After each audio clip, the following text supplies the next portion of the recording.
gosh! We're like, are we Santa? What up? Are Can we you okay? see us? Yeah, how are we doing? Let's see. Are we centered? How are y'all doing? Can you hear us, first of all? Yes, sound off in the chat right up top. How do we look? How do we sound? How are you feeling? What's up? The reason we ask these questions is, one, we have not unpacked several things. One is our mic. So we are using a blue snowball that a friend of the show, Ryan Darbone, gifted to me before the move. So want to make sure that sounds good, video's good. Thank you, Pathos. Glowcat is very bright. We just had the fluorescence installed. Actually, that's sunlight because we are 2 hours earlier. So we're actually doing this show at 5, which is different because normally it's like our evening wind down, and now it's like I still feel pretty peppy from the day. Yeah, I still feel pretty peppy as Pretty well. peppy. I think once we get more settled, we're going to make this feel a little moodier.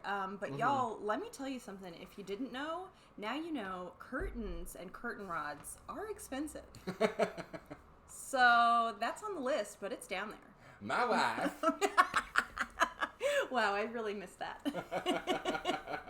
Yo, what up, Holdenwood? What up, Pathos? What up, Glowcat? Hello, I've missed you all. I've been gone for... Well, first of all, let's just introduce the show. Oh, yeah. It is now 7 p.m. Central Time, and no matter where you are in a video store. An online digital space to hang out and talk about movies for people who miss hanging out in real life and talking about movies. I'm one of your two clerks, Adam Protextor. And I'm your co-host and second clerk, Stephanie Thoreson. And second clerk. Second clerk. And second clerk. And also a clerk as well. Additional clerk. Additionally. Supplemental clerkage. Wow. No, I'm just playing into what you did because I know because you downplay yourself. So I was heightening your downplay. I was doing it in a list. Okay. No particular order. Number 1 clerk, Stephanie Thoreson. Other clerk, Adam. Yes, the big white wall. Glowcat says the big white wall hurts. You mean it hurts your eyes? It is bright. Here's the deal. Among the things that are not unpacked are microphone, but also our soft boxes, which allow us to light everything kind of evenly. Yeah. So we'll this is sunlight right now, and what we'll probably do as the stream goes on is flip it over to our ceiling light, and maybe that'll look better. Who knows? It is bright and it is white.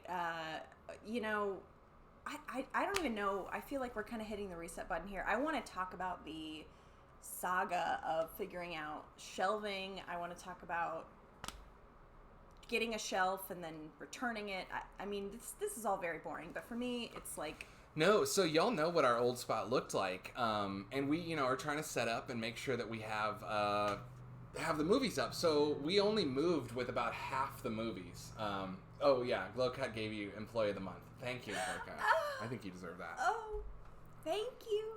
In the month period where we didn't have a stream. Employee of the Month, and I wasn't even there. I think you do deserve that because you helped set up this new space so much. So yeah, we moved with about half the movies we had in the old spot, and I had to audit them and downsize, and that was kind of a process in and of itself. We put a lot of them in storage safely back in Austin for me to pick up the next time it's safe to travel there. And then what's here is kind of just like the cream of the crop in terms of stuff that is either new that we wanted to watch, newer box sets that we wanted to display, or like classic beloved favorite movies that I'm never gonna, move without taking with. So, behind us you can kind of see some of the Arrow stuff, some of the horror tapes. Look, what happened with this shelving is we have a white wall with a built-in up there. And we wanted to be able to build some shelves that looked like they absorbed into it, hence the white shelves. However, I want to fill these shelves up so they feel really robust, and what I want to do is kind of double stagger each of them. Something I did back at the other spot was I used VHS on their side to lift. You can kind of see, actually. Hold on, I'm doing it here. See, there's some common VHS here, right here, that are lifting. Anyway, that allow it to kind of have this. So I want to do that on every single shelf. I bought some of those Atlantic stores 500 DVDs shelves from Amazon. Media shelves. Something that is impossible to find is shelves that are made specifically for media that do not cost $500 a piece. Yeah. Yeah, it's hard. And thank you, Glowcat. Tiered it like an old military. Yes, exactly. Yeah, thank you. It's just basically like common tapes that I have. Like, one of the new arrivals that I guess we won't really do as a new arrival, but we had been joking, half serious about like getting you like a rom-com section because you were so obsessed with rom-com tapes growing up. Yeah. Well, we did. We did, yeah. So I found like a lot on eBay that was like $13 for like 20 rom-com tapes. So the ones Stephanie wanted are in a little drawer in the other room, and the ones she didn't care about and I didn't care about are being used to rise these.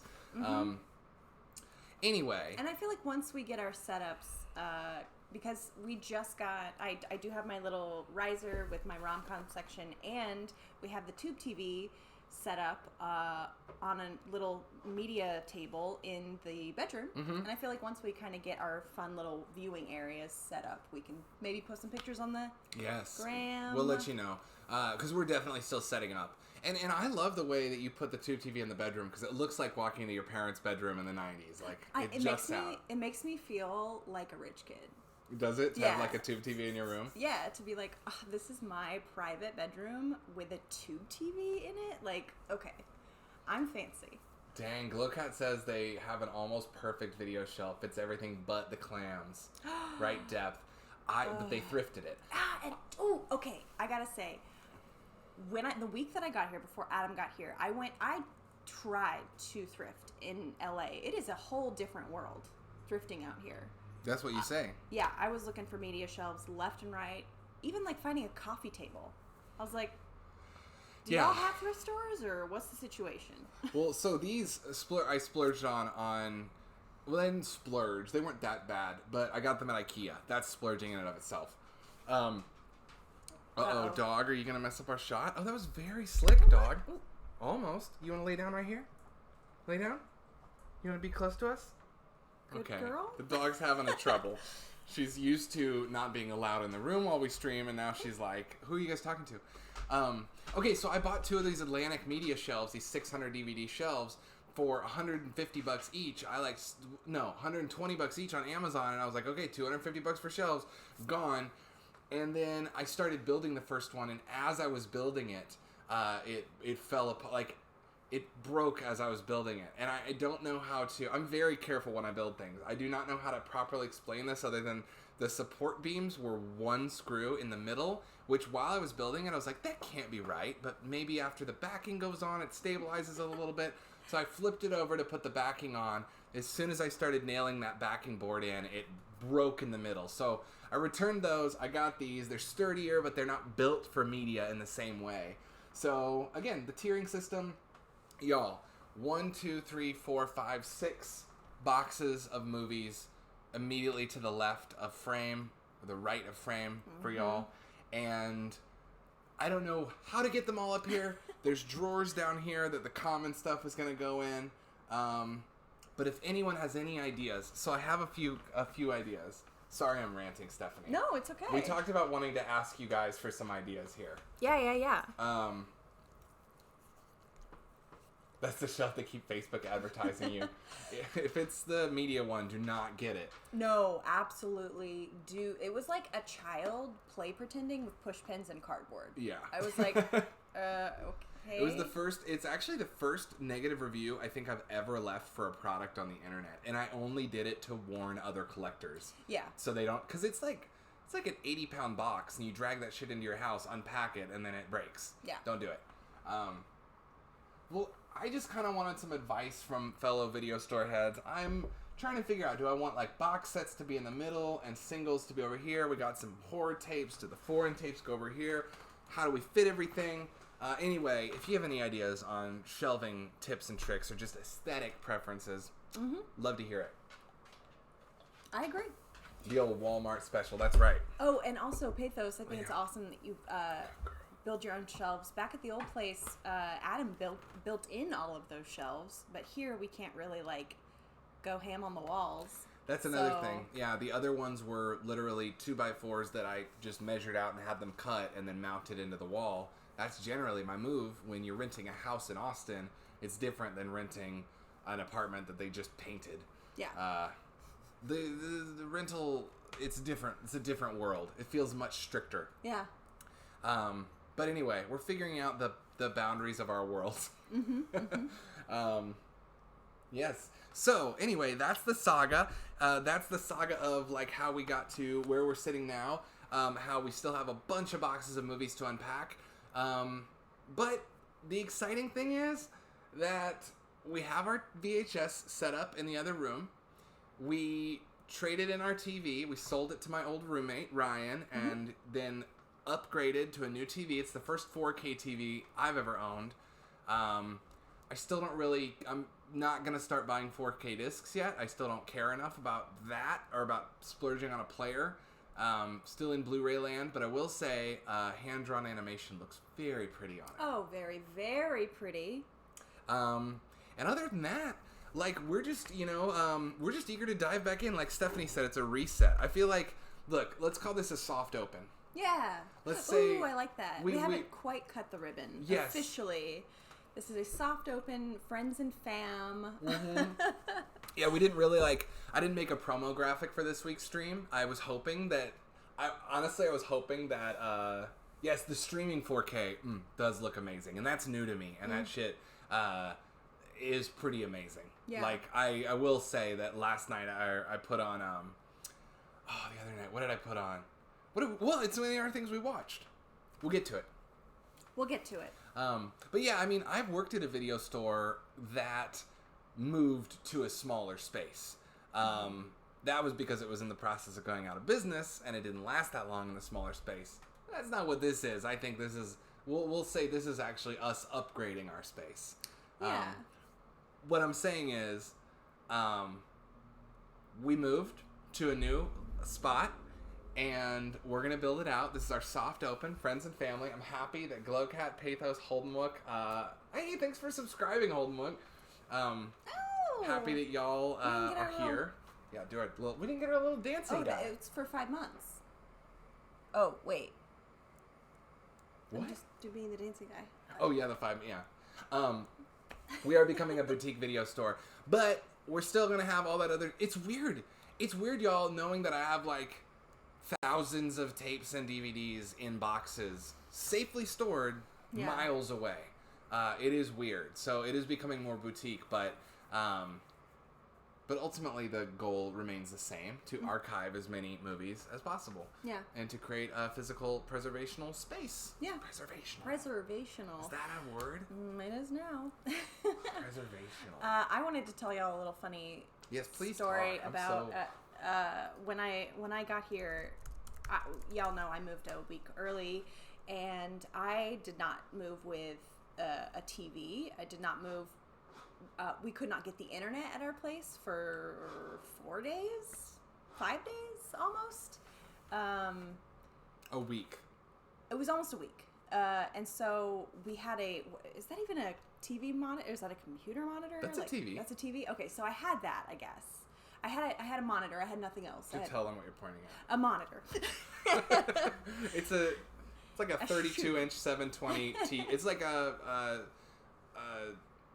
HD TV from like 2004. That's like this big. Yeah, but I had nothing else, and I had no media. And so by like the third day, the second day, I was like, okay, what am I gonna do? What am I doing? Like, I just, had to go to Walmart and had to buy a DVD player. So I went to Walmart, bought a DVD player, and guess what I did, y'all? What did you do? I went to the Red Box. Ooh, the thing that kills video stores. Yeah, I did. I got it. You know what? I'm putting it out on the table. I went to the Red Box like 4 times. Oh, yeah. You Redboxed it up. I think it's hilarious that you bought a DVD player in 2021. That you went to the store and said, 1 DVD player, please. That's literally what I did. I walked in and I was like, where's the tech section? Pathos gasps. I think because you went to the Redbox. I know. And I'm sorry, y'all. I'm really sorry. But, Mama was on a strict budget, which is why she didn't go for a Blu-ray player, which is why she went for a DVD player. And I didn't have anything to watch on that DVD player. So I went to the Redbox and I rented stuff for $1. And then I took a baptismal rebirthing shower to cleanse my sin. What are you talking? I don't know. No, I was like with you, and then I was like, I thought it was a baptismal. You haven't sinned. We've all rented from Redbox. Okay. But tell them what was. There's more to this saga. There is? Isn't there? There is. She also bought the entire series of Friends on DVD. I was at Target and I bought the entire series of Friends on DVD, and I started rewatching it from the beginning, and have since moved from watching it on the old TV monitor to the tube TV in the bedroom. Okay, so I think what's important to note is also that before you had a DVD player, here's the other part of the saga. Okay. Stephanie had a 2004 laptop with a broken monitor, and so we ordered a dongle that turned that basically was a converter between the old FireWire port on that laptop and an HDMI, plugged that into the monitor from 2004, did a double screen share, got her all set up to stream things, and then no internet. So then you went and got a DVD player and the entire season of Friends, series of Friends. Because my old computer is a MacBook Pro with a DVD player in it, but it's so old that it wouldn't play DVDs. Oh yeah, it wouldn't like. That's right, because you called me and you're like, "What's wrong with it?" And the reason is the firmware was so outdated, and Apple likes to sabotage their old products, and it just wouldn't let DVD players start. Anyway, dab. I think that's amazing. Well, in terms of what you watched, we actually have a great June. If you do not, sorry, the dog's sticking her nose near the cat box. Okay, so I got a little list of what I watched over the past, and I didn't watch much. I'll be real with y'all. Like during the moving process, like while Stephanie was here setting things up, I was packing up everything at the old house. That's why Ryan and I had really short streams or didn't stream, is because like everything was just having to go in a box and get cleaned. June, you are distracting, dog. Why don't you lay down, bear? Lay down. Okay. So basically, Ryan, who was on the stream, had all of his stuff in a storage unit. That's my storage unit. And so after he moved in, he went out of town, and I drove to the storage unit, brought all of his stuff over, then took all of my stuff there over the course of a week, and then packed up and moved here with the dog following Stephanie. So the point of my story is that both of us went to comfort food. You went to Redbox movies and Friends. I went to Community. I started really dove into a rewatch of Community, and that's a lot of what I watched. However, there were some movies that made their way in there. So since we haven't had a show in like 3 or 4 weeks, I'm sure we all have stuff we want to talk about, movies we've watched. Who wants to start? I'm trying to get us into section 1 of our show now. That I think we've done enough of an intro. Right, yeah, and that was a very long intro. We do apologize. Thank you. This is really funny. We just pulled our little camera out of storage, and Adam, I don't know if you can see, but there's a little baby spider who's trying to build a web as we stream. I saw him. Is he trying to build a web? He just dropped down and went back up. Oh my god, this is like what happens when you don't stream for 4 weeks. Those cobwebs literally appear on things. Yeah, it was really funny to me that there's like literally a spider trying to like build a home. That's very cute. We used to have our Come on, join the horror movies. Need some decor, man. Well, I'm going to be honest with y'all. Much like comfort food, you sort of eat it and you eat too much of it and you kind of get a tummy ache, and then you just kind of like don't want to think about it, or I don't know. Like you just don't want to look at it. It's like if you eat too much cake and you get sick, you're like, no, I can't look at sugar. Yeah. Here's the thing. I think I watched like 3 or 4 movies from the Redbox. I can only remember 2 of them. Did you not write them down? I didn't write them down. Isn't that weird? Not really. If I didn't write stuff down, I'd forget what I watch all the time. Yeah, the 2 I remember renting, I was on a real... Well, this Redbox was very limited. They didn't have very much, but I was on a real, like, big, epic, almost 2-hour rom-com sort of comedy vibe. And so the 2 I remember renting were Crazy Rich Asians, which I had not seen, and Girls Trip, which I also had not seen. What did you think of those movies? Let's just dive in there. Yeah. And then we've also got some Pathos and Glowcat dropped a lot of things that they watched. Ooh, fun. So let's hop over there afterwards. But it sounds like you've got a couple. I want to hear, like, I wish I could zoom in. Stephanie's Redbox corner. Honestly, I gotta be honest. They were both like kind of sprawling for being comedies,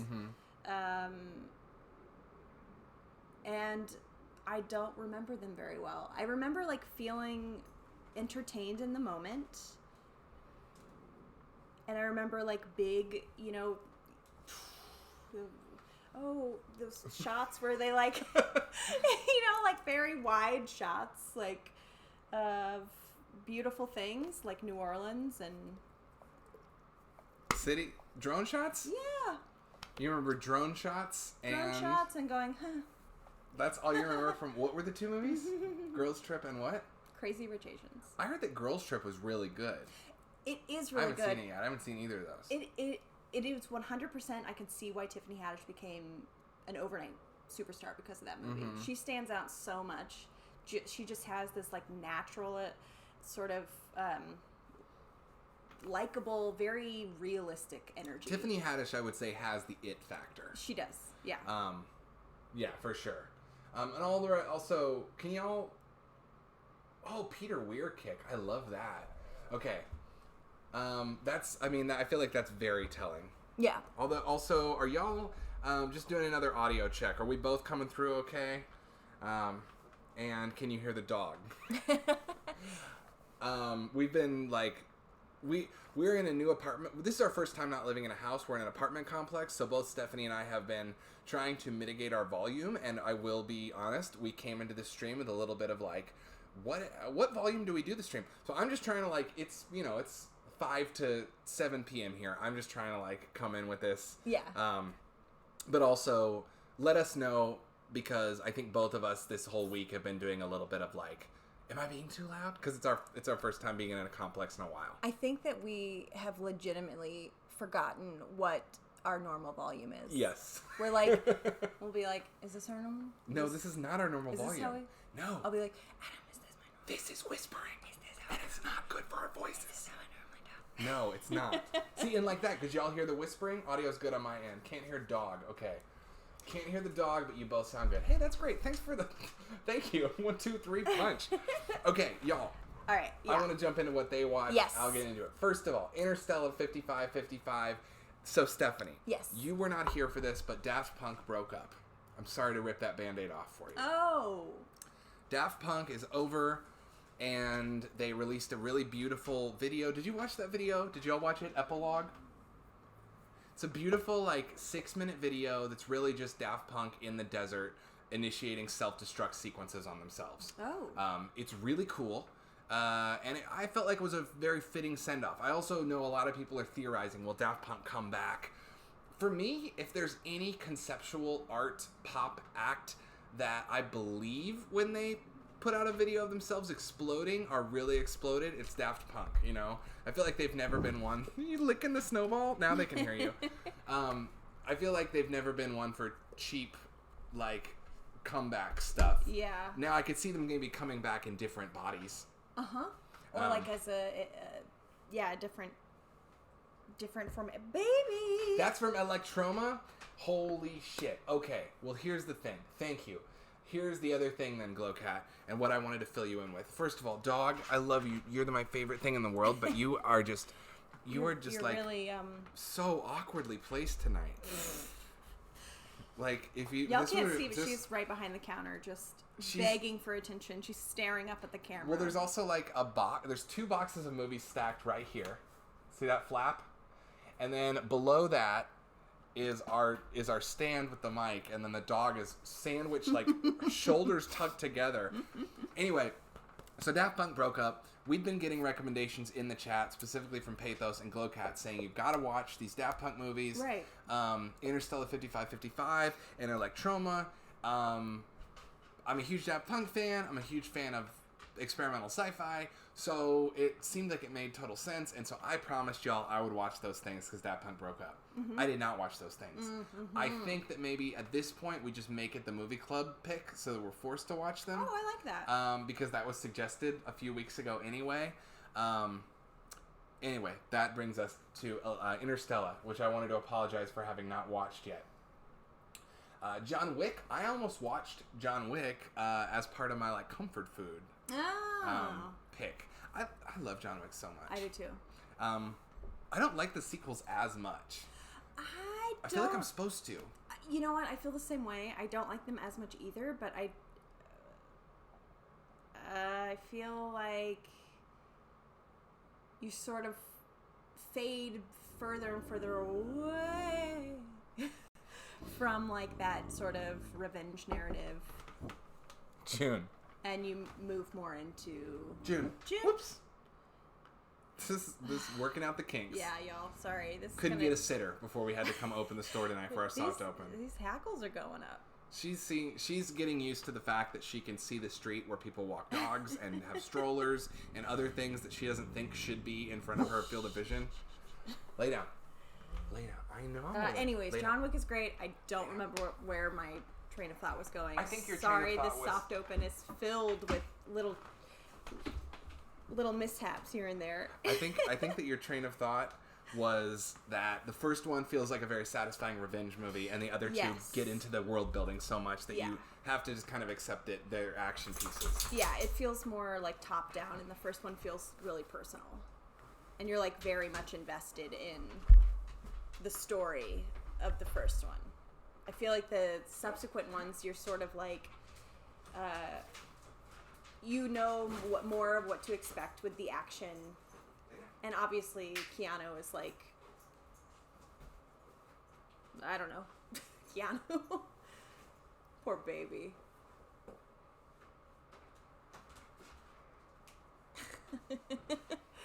All right, I'm going to take a look at what else we got here. Dune Drifter. I've never heard of that one. That's I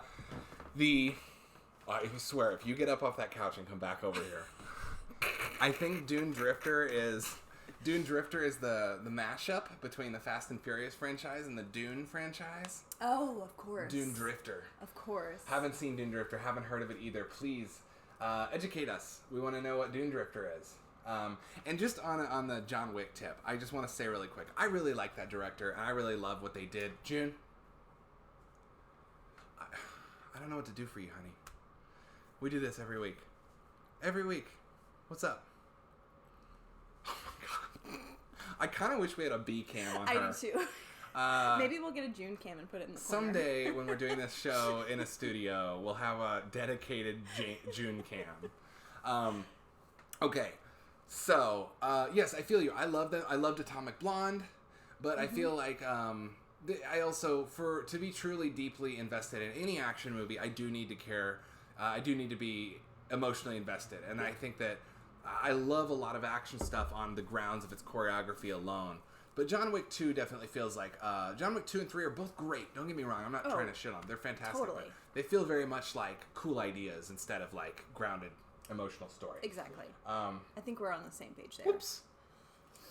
Okay, cool. Dune Drifter. Yes, what is Dune Drifter? Also, haven't seen the Keanu Reeves Day the Earth Stood Still. Love the original Day the Earth Stood Still. I haven't either. Have you seen the original Day the Earth Stood Still, Stephanie? We should watch that. I mean, I think when I was like 19. When you were 19 specifically, you remember this? Well, I think it was for a film class. Oh, interesting. I feel like Robert Wise doesn't get enough love. Robert Wise being the director of The Haunting, Day the Earth Stood Still, West Side Story, Y'all, several things. I have to tell you something. I've never seen West Side Story. Oh, we need to watch West Side Story. I wonder if that's streaming in HD. I know Spielberg's remaking it. Really? Which I'm sure will be, honestly, I'm sure it'll be great. I feel like Spielberg lately is in such a maximalist period of his career, where just like, and so many of those 70s directors really did turn into that. Like, they started so minimal, and the reason Spielberg's so successful is because, I mean, okay, Spielberg's a fantastic, one of the best directors a total visionary and game changer and tone setter for the future of Hollywood. But can I imagine a world in which he wasn't successful because the shark on Jaws worked? Yes. Do you know this? That they couldn't get the shark, Bruce, to work while making Jaws, which is why you see so little of it. And I think that maybe his instinct was to show you a lot, and he couldn't. And I sometimes wonder if that shark had worked perfectly on Jaws, would Spielberg have gotten to make all of the follow-up movies? Yeah, that's definitely a happy accident, for sure. And I'm just saying, at this point now, a lot of those 70s directors get all this CG budget and budget and no studio restraints, and you get something like Ready Player One. So I'm interested in seeing how West Side Story pans out in his hands. Well, I gotta watch the original first. That's definitely like a big missing.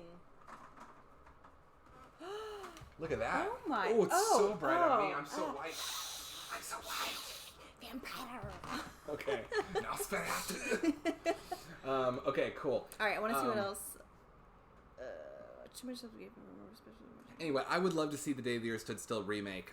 It's Alex Reeves, right? The guy who did Dark City? Correct me if I'm wrong, but I feel like that was one of those instances of a kind of a weird indie director getting a chance to do something big, and it kind of like them not quite vibing with the studio. Could be wrong. Glowcat, I believe that you watch too much to keep up with. The Dead Don't Die, that's that Jim Jarmusch zombie movie, and Guns Akimbo, which is supposed to be crazy fun. What did you think of them? I haven't seen either of these movies. I haven't either, and The Dead Don't Die, I've never even heard of. That's that Jim Jarmusch zombie comedy that came out maybe 2 years ago. They used to play it at the Grand. There's a bar we used to go to in the before times in Austin called the Grand, and they used to always put on. They used to rent. There was a video store down the street. I Love Video, and they'd rent a bunch of horror stuff and always be playing horror movies when we went in. I remember that was on a few times. Michael, who was our favorite bartender there. Shout out Michael if you ever see this. Really liked it. Day the Earth Stood Still, Dead Don't Die, Guns Akimbo, lots of Twin Peaks. Twin Peaks is a big blind spot for me in that I've seen the first season, and then I was talking to a friend, and I said, I just watched the first season, I loved it, I cannot wait to see who the killer is, and they said, oh, blank? Yeah, it's crazy, and ruined it for me, and I just never finished it. Can I... Second confession of the stream. I guess third. Ooh. So, Twin Peaks, I've seen the first season twice all the way through, and then random episodes a third time. I've never seen the second or the movie, and it's not spoiled for me. Oh, wow. We should watch it then. I have somehow avoided all spoilers. We should love it. We should love it. We should have read Glowcat's all caps. I loved it. We should love it. That's so weird. I'm gonna look up. Maybe we can. Let's watch it. Let's start. Oh, that's right, Daniel Radcliffe. Ooh. Yes, and this is a first-time director, right? Getting to have fun. That's cool. Guns Akimbo. All right. That's going to be added to... You know what I'm going to start doing now that one thing I will say about our new setup is that the little tech booth that I have here is way easier to run. Mm-hmm. So, because I don't have to have multiple screens set up. And I can actually see the chat. Yeah.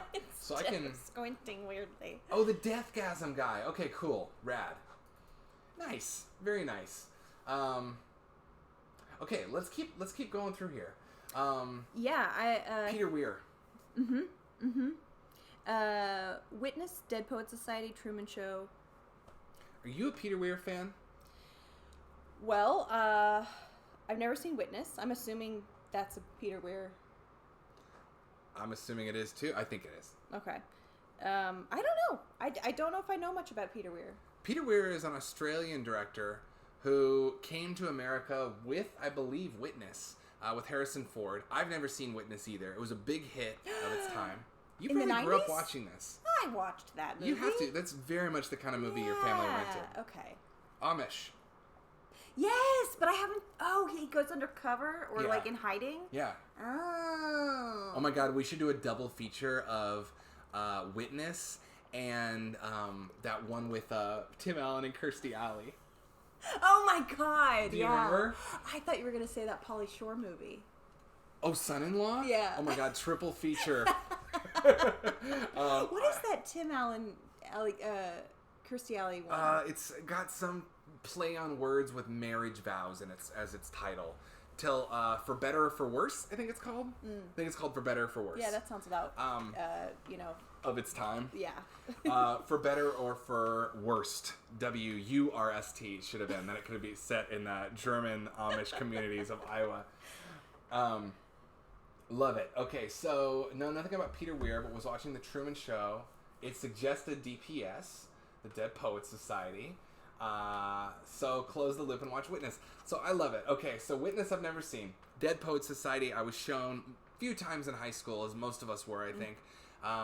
And you know, like, it's Dead Poets Society. It's a very solid drama. It's very of its time. It's very 90s. There's also like a series of collegiate dramas from this era, like With Honors, that has Joe Pesci in it.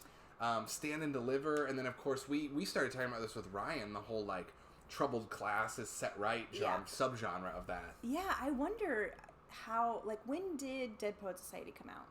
95?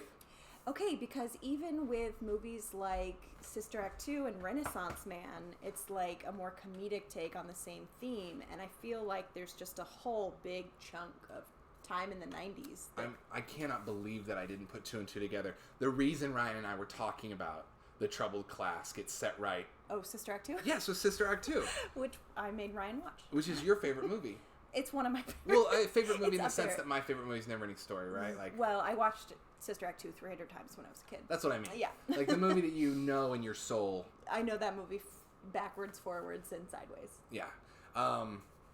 So with that subgenre, okay, quick tying a bow on Peter Weir. Peter Weir is an Australian director who was known for making slow-paced, artistic, kind of supernatural dramas. He made two really big ones in Australia. One is called The Last Wave, which is a ghost story about Aboriginal myths.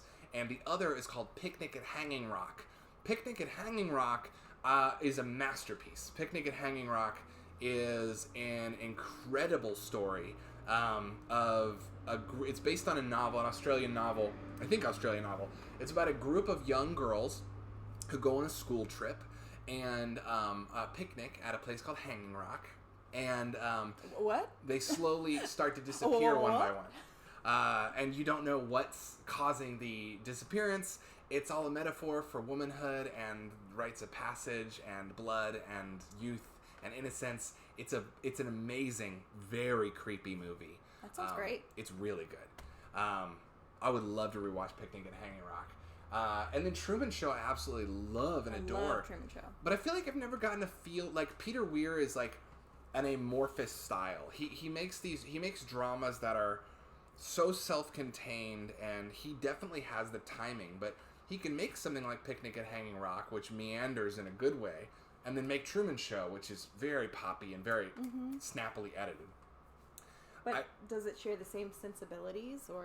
I think that he is a humanist above all else. And I think that he is someone who's obsessed with the idea of the transcendent and the spiritual and the divine hiding behind the corners and the shadows. That's how he started his career, is like, what mystical element is at play behind the norm here. So he's like on the other side of the coin of, sort of the conversation we were getting into as like directors being genres. Right, so like that would not apply, for example. Yeah, I don't think he has stylistic... Well, I think that's a really interesting point, because sometimes when we talk about genres, we do talk about the most obvious traits of them. XYZ happened. This object exists. It's a slasher because there's a knife in it. Whereas someone like Peter Weir is more of a vibe auteur. Yeah. And a thematic auteur instead of a stylistic auteur. And it's easier to identify the style. It's easier to say, Hitchcock and Tarantino, they love doing this shot. Oh man, Tarantino shooting through a doorway again. It's easy to say that, but it's harder to pick up on the vibes. Peter Weir's really interesting because I do think there's that mysticism. And Truman Show, the mysticism is filmmaking. The mysticism is man as God, through Ed Harris. Love that movie. Yeah, I also really want to. I also really want to rewatch Master and Commander, which is Peter Weir, and got a little buzzy on Twitter a few weeks ago because some Zoomer account said it was so boring, and Russell Crowe like quote tweeted them and clapped back and was like, "You don't know what a good film is. You're a baby," and it made me really want to rewatch it. Yeah. Okay. Word beans. Yeah, all so right, let's catch up on the chat here. I know, I'm sorry, I get a little Peter Weir tangent. No, I like it. I haven't thought about him in a long time. See, I didn't even know that was all the same director. Right, and that's the thing. Yeah. Like, you can sense the thematic consistency Yeah. in the projects he's drawn to, but I do think some people are just very functional studio directors that have a vibe. I think he's a more sensitive artist, but I don't think he's a poet. I think he's a prose. He to me is almost like a Raymond Carver of the movies. Like, maybe his prose doesn't... Well, Raymond Carver has a style, so let's dial it back. He is like a good... What's the guy who wrote, like, Nights in Rodanthe and The Notebook? Nicholas Sparks. He's like an elevated Nicholas Sparks. I don't know how to, like, it's all... You're gonna catch some flack for that. I don't know. I mean, not to... Whatever. I don't care. Flack me for my... Yeah, that's the internet. I'm going to be canceled tomorrow for my hot take on Peter Weir's literary style. I think that's the thing. I think some directors are poets and some directors are prose or writers, and I think he's a writer. Yeah. And some directors are painters and some directors are video game creators. Yeah. Yeah. That's a good way to put it. Yeah. Like, Michael Bay wants you to watch wants you to watch your friend play an awesome video game. Mm-hmm. And Spielberg wants you to feel like you're playing it, and that you're the main character. And M. Night Shyamalan wants to read you a scary story before you go to bed. It's all just, what did you grow up on? Yeah. George Lucas just wants you to watch the serials. Anyway, blah, blah, blah. Back to the chat. All right, wait. Dune Drifter. Did we address this already? A space story? We did not address it yet. Night Riders and Murder Cycle. I love that. Sounds like a wonderful double feature. Murder Cycle. It's like motorcycle, but with murder. I didn't even think of that. I just misspelled it terribly. 1999. Oh, 99, eh? Snuck in the best year of movies of all time. It's a cusper. It's a cusper. It's a cusper, It's eh? a maybe. It's My a wife. maybe. I hate you. This looks cool. This looks like absolutely something that I might need to add to my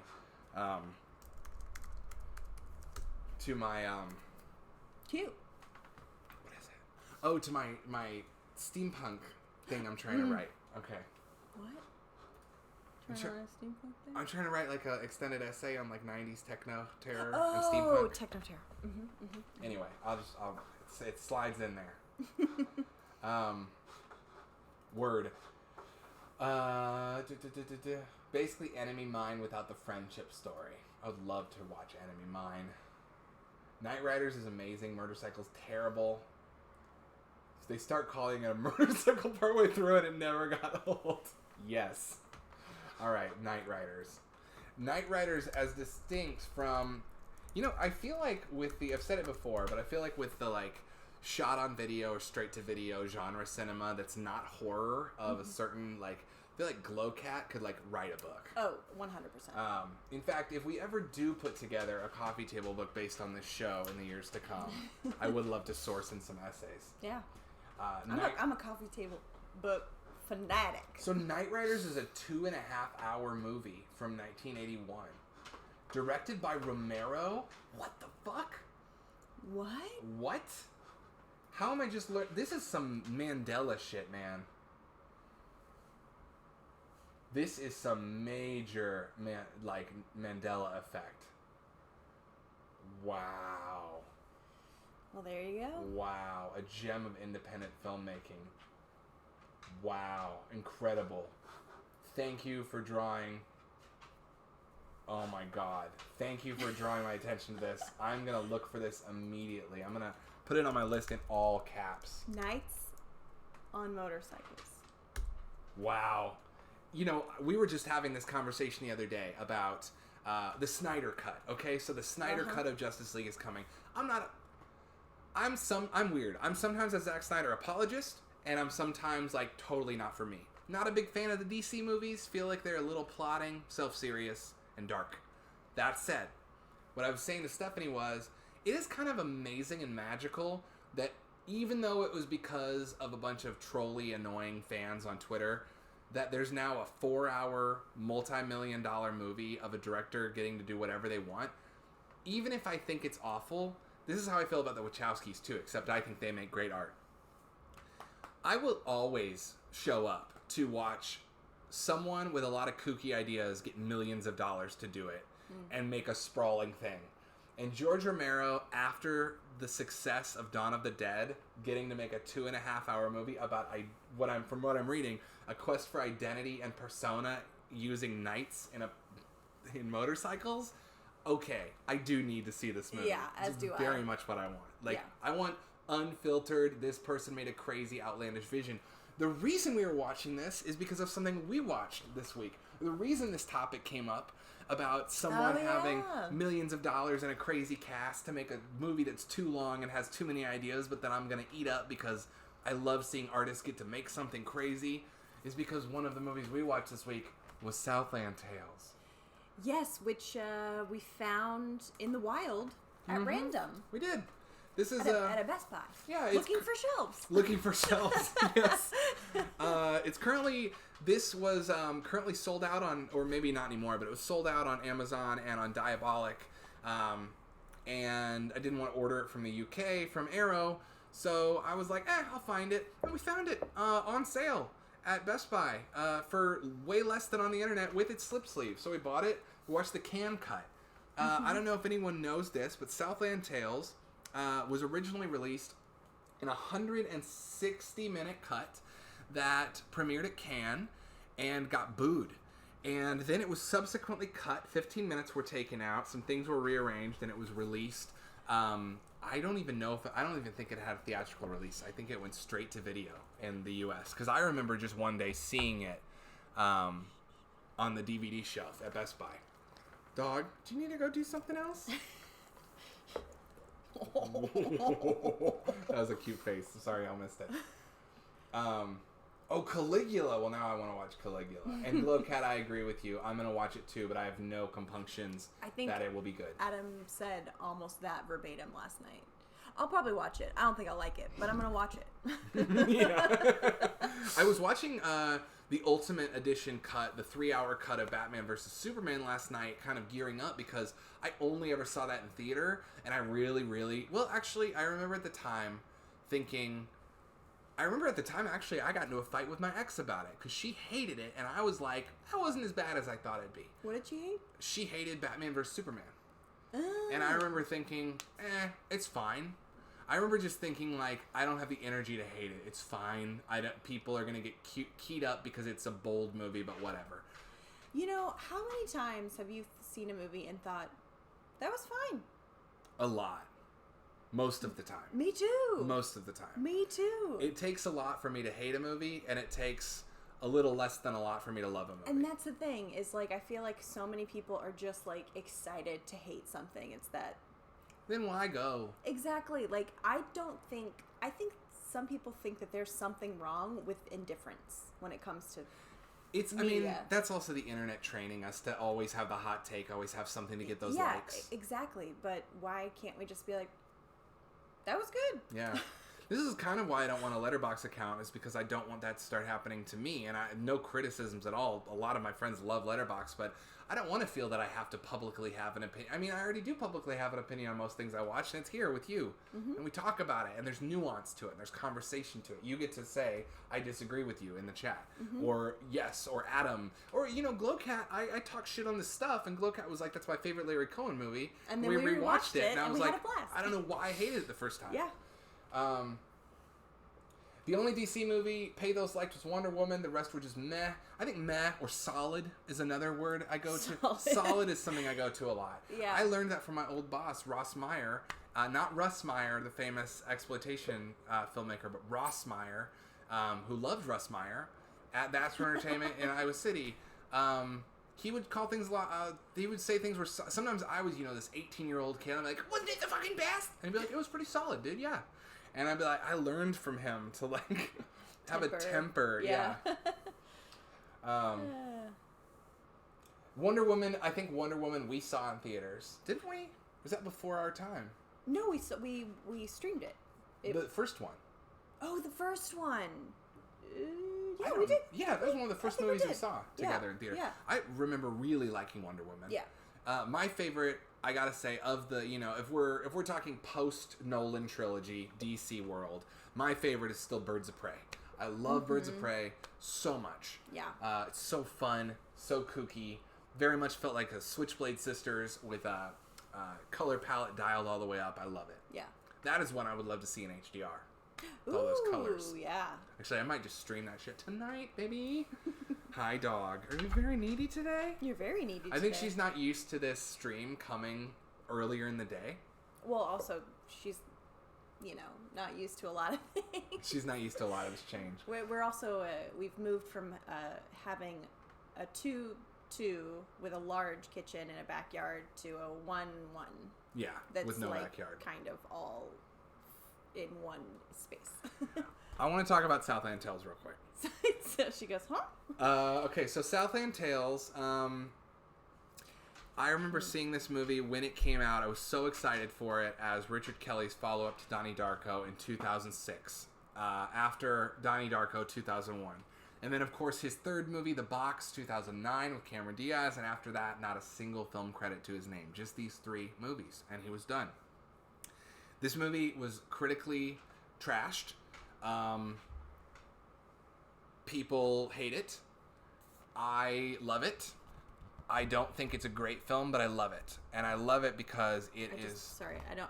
You want to take the talking box? Because I could talk for a long No, time. No. I was just going to say, continue to talk by all means, but we're not at our old setup, and if you try to set it up for display, I noticed. Yeah. Definitely is not visible. So I'll just put it right here. Heard him compared to Richard Stanley. Yeah, I can see that. And honestly, there's a Richard Stanley, which I first thought Pathos was talking about with Dune. Dune Drifter, with Dust Devil, which is a Richard Stanley movie that he made after Hardware. That is his Southland Tales, and maybe that's a great one for me to watch next because I found the South African DVD of it with the extended cut, and I want to watch it. But Southland Tales, hey, that works. Yeah. Southland Tales, I feel like, look, this cast, first of all. The cast is insane. Right? I mean, not only is it insane in the scope of celebrity, especially for that time, but also in the scope of, different universes of people being brought together. It's very much like, it feels like a sort of Tarantino casting in the sense of someone being like, I'm going to cast people who I see value in outside of the realm in which they're normally valued. Yeah. John Lovitz plays a really scary racist cop in it. Amy Poehler. Yeah. A lot of comedians. Sherry O'Terry, Amy Poehler, John Lovitz, a lot of SNL alum, but then also The Rock, and I think his second or third acting credit. He does this thing when he's nervous in the movie where he goes like this, and it's kind of this bad acting choice.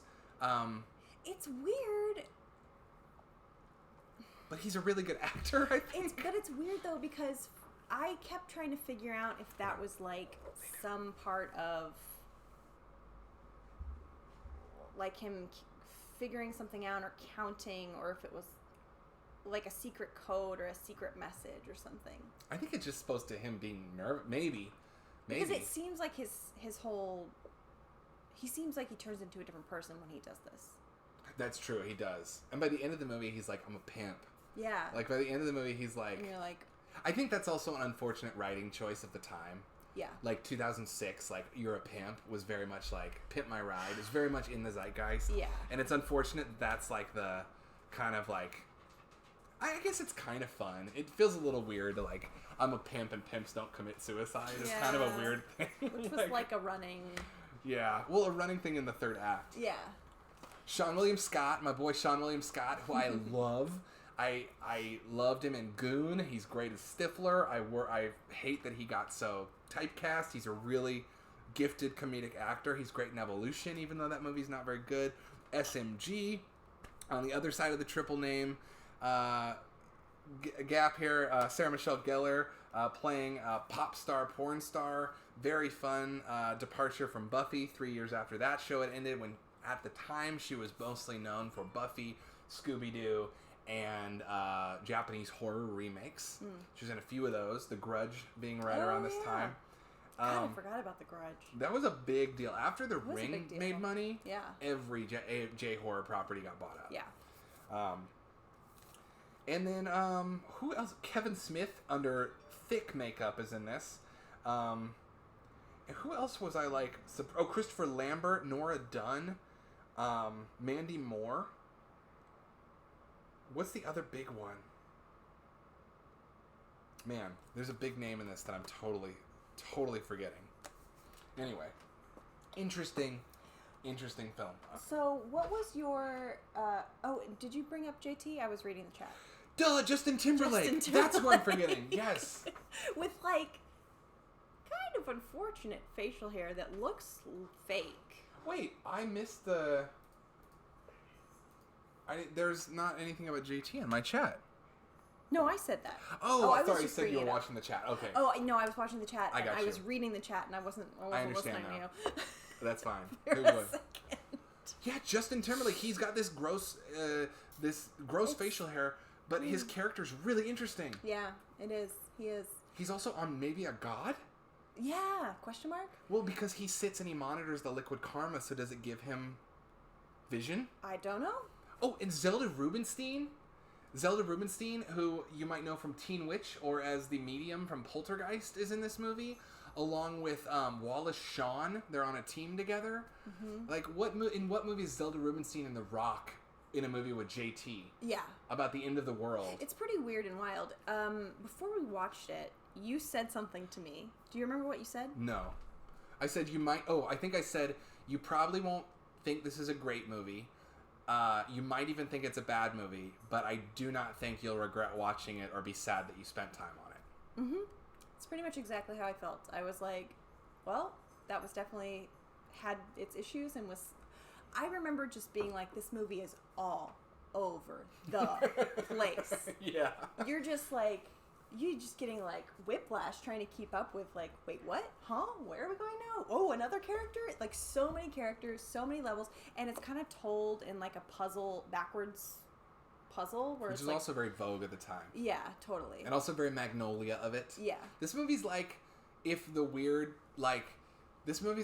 the theater kid who like doodled cyborgs in the back of the classroom got to make Magnolia instead of Paul Thomas Anderson. Yeah, but it's also like if you were to look at it as a puzzle, it's like one of those like 10,000 piece puzzles where it's kind of hard to put together because it's like a Pollock or something, and then you get down to the end of it and one piece is missing and you're like, what? Yeah. What? It does. I will say it biffs its ending a little bit. 3 hours making this puzzle. Yeah. So I think that's a pretty good summation of how I felt about it. I was like interested in trying to put it together. It was a little hard because all the pieces sort of got muddied, and then at the end I was like, and one more bit. And then it kind of just ends. Is there a bow? Well, the thing is, like, I think it continues. I think it has a preface and a epilogue in comic book format somewhere. I need to look into this, but I know that this was something the Wachowskis did too with the Matrix. How it was Matrix 1 stands alone, then Matrix 2, 3, comic books, video game, animatrix. If you want the whole scope, revolutionary for its time. Yeah. Also exhausting. Yeah, it is pretty exhausting. I love The Rock and Seann William Scott together. Yes. Yeah. Oh my God, The Rundown. Right. Yes, we should watch The Rundown. Okay, so let's get back to what we used to do with our watches, which is, do you recommend this, and if so, to whom? Right. So I'll say I recommend this to anybody who wants to watch something. If you want to watch something that is that is poppy and entertaining enough to zone out to and have a good time with, but you don't want another 3-act structure with a blue light in the sky fight at the end. Mm-hmm. If you like ensemble pieces, if you liked SNL in the 90s, if you like Donnie Darko, watch this movie. Yeah, I mean, I'm gonna echo if you like SNL in the 90s and Donnie Darko for sure. I think I would recommend this to fans of kind of like esoteric sci-fi, but I recommend it to people who don't mind spending a long time on a movie that might not be super satisfying in the end. Yeah. It's a vibe. It's a vibe. Catch the vibe. Grandpa's lettuce. Catch the vibe. You don't always, as Prince said, you don't need an orgasm to have sex. And this movie is sex without an orgasm. But it's good sex. Yeah. That's how I'll put it. There you go. Southland Tales. Okay. What? Southland Tales. Southland Tales. Sex, but you don't come. Okay. Sorry for the children watching. Sonic the Hedgehog, we watched. I think we talked about that. And then Sister Act 2, Back in the Habit. That brings us up. Oh, here's one that I watched. I think we watched Sonic and Sister Act before I left. Yes. And also after the last stream I did. So I don't know if y'all talked about it. Oh, we talked Sister Act 2, and I'm happy to jump back into that if you want. No. Okay. We don't have to. Well, Ryan and I were kind of talking about that like troubled school subgenre, and I think it's interesting how there is definitely, I think there definitely is some generational racism in that genre. Mm-hmm. I think that it is very much like, if you look at it from, public school integration, not that long ago, y'all, and then you move up to the 90s, which is only like a generation removed. I think it makes sense that white liberals are making these movies that are like about white savior complex. White people saving unruly teens of color. Yeah. That said, I think Sister Act 2 doesn't fall victim to the problematic nature of this subgenre because it so joyfully embraces its own existence as a musical, and in the musical tradition there is like more of it allows it to be more of a Dead Poet Society. Let's lift everyone up instead of let's police them into being acceptable members of society. Yeah, I also like that Lauryn Hill's arc is, about wanting to work hard and wanting to follow your dreams, and that. But I mean, that's a thing of like there is that character in that of like it's the model minority thing of like you working hard and. No, that's not what I mean. I mean like. I know it's not what you mean. I'm just saying like it still butts up against that. Yeah, I hear what you're saying. I'm not trying to say that's a problematic take. I hear. No. But you're right. She like her. Sorry, finish your thought. Oh, I don't remember. My bad. What was I saying? You were just saying Lauryn Hill's character in particular, like, I think you were saying that she, like, wants to be part of that, like, reformed thing but bucks against it. No, I just like that it's not really about, like, school. It's not really about, like, her being a student. It's a more holistic journey of her, like, embracing herself, embracing her identity, and wanting to be an artist. Yeah. Yeah, that's true. It's more of a, you know what? I just realized... Okay, so there's a thing, it's a backstage musical. Just realize this. If you want to talk about genre theory, Sister Act 2 is a school days drama. It is a dog. That dog better not walk over here again. It is a school drama. It is a jukebox musical. Uh-huh. But it's also a backstage musical. And I never really thought about it, but like Whoopi is definitely the main character of this movie, and if you center around the main character who's a teacher, you do end up in that. Robin Williams, Michelle Pfeiffer, the teacher savior. But I've always seen it as Lauryn Hill's movie, that she's the main character. See, that's fascinating because I think like if you see it from that, then it harkens back to like these 1930s musicals that were about chorus girls. Mm-hmm. That were about a girl who so desperately wanted to be the star instead of a chorus girl, and her trials and tribulations. A backstage musical. Yeah, that's how I've always seen it. It does both, depending on who you see as the... I've always seen it as like Sister Act was, such a big hit, and Whoopi obviously is like a genius, and they use that vessel to tell this different story. I love it. Yeah. I honestly, like, I think Sister Act 2 has become one of those movies where I wrote it off as like a good genre movie of its time, like a good like pop thing, and the more I think about it, the more I think it represents like a peak of a certain kind of filmmaking. I agree. It's really great. Yeah. Thanks for that observation. Okay, I want to talk about we've got one more that we watched together, and then I've got 3. Quickly, while we're on the Batman tip, over the course of 3 nights this week, I tried to watch Batman Begins. We have been watching through Sex and the City, which typically we've been like rocking our little headphones and watching Sex and the City until like 2 in the morning, and then I put on the headphones and like 3 nights in a row. We've been staying up, binging Sex and the City. Kat, if you attack that webcam cord. I swear to God, the animals are just adding a whole nother element. We're gonna have to sequester them for future streams. So anyway, my point is that normally I watch a movie every night, but we've been streaming the show. I've been really into it. Season 4 of Sex and the City is incredible television. So good. I really wrote it off for so many years. I'm so happy you got me back into it. I've been trying to rewatch some Batman movies, and I spent like 3 or 4 nights watching Batman Begins and falling asleep almost immediately. I think my take that I had when Batman Begins was brand new is still the same now.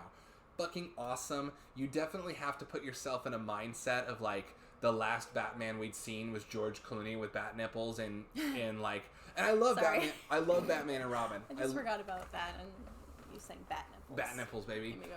Well, they're very... Joel Schumacher's Batman movies are very queer movies and very bright and colorful, carnival-esque movies. I love them. Mm-hmm. But you gotta realize, like, it's hard to time travel 16 years ago and say, like, oh, we haven't had a Batman movie since Batman and Robin. Everyone was disappointed by it, at least contemporarily. It's gotten some, more critical reappraisal in years since, but at the time, it was a flop.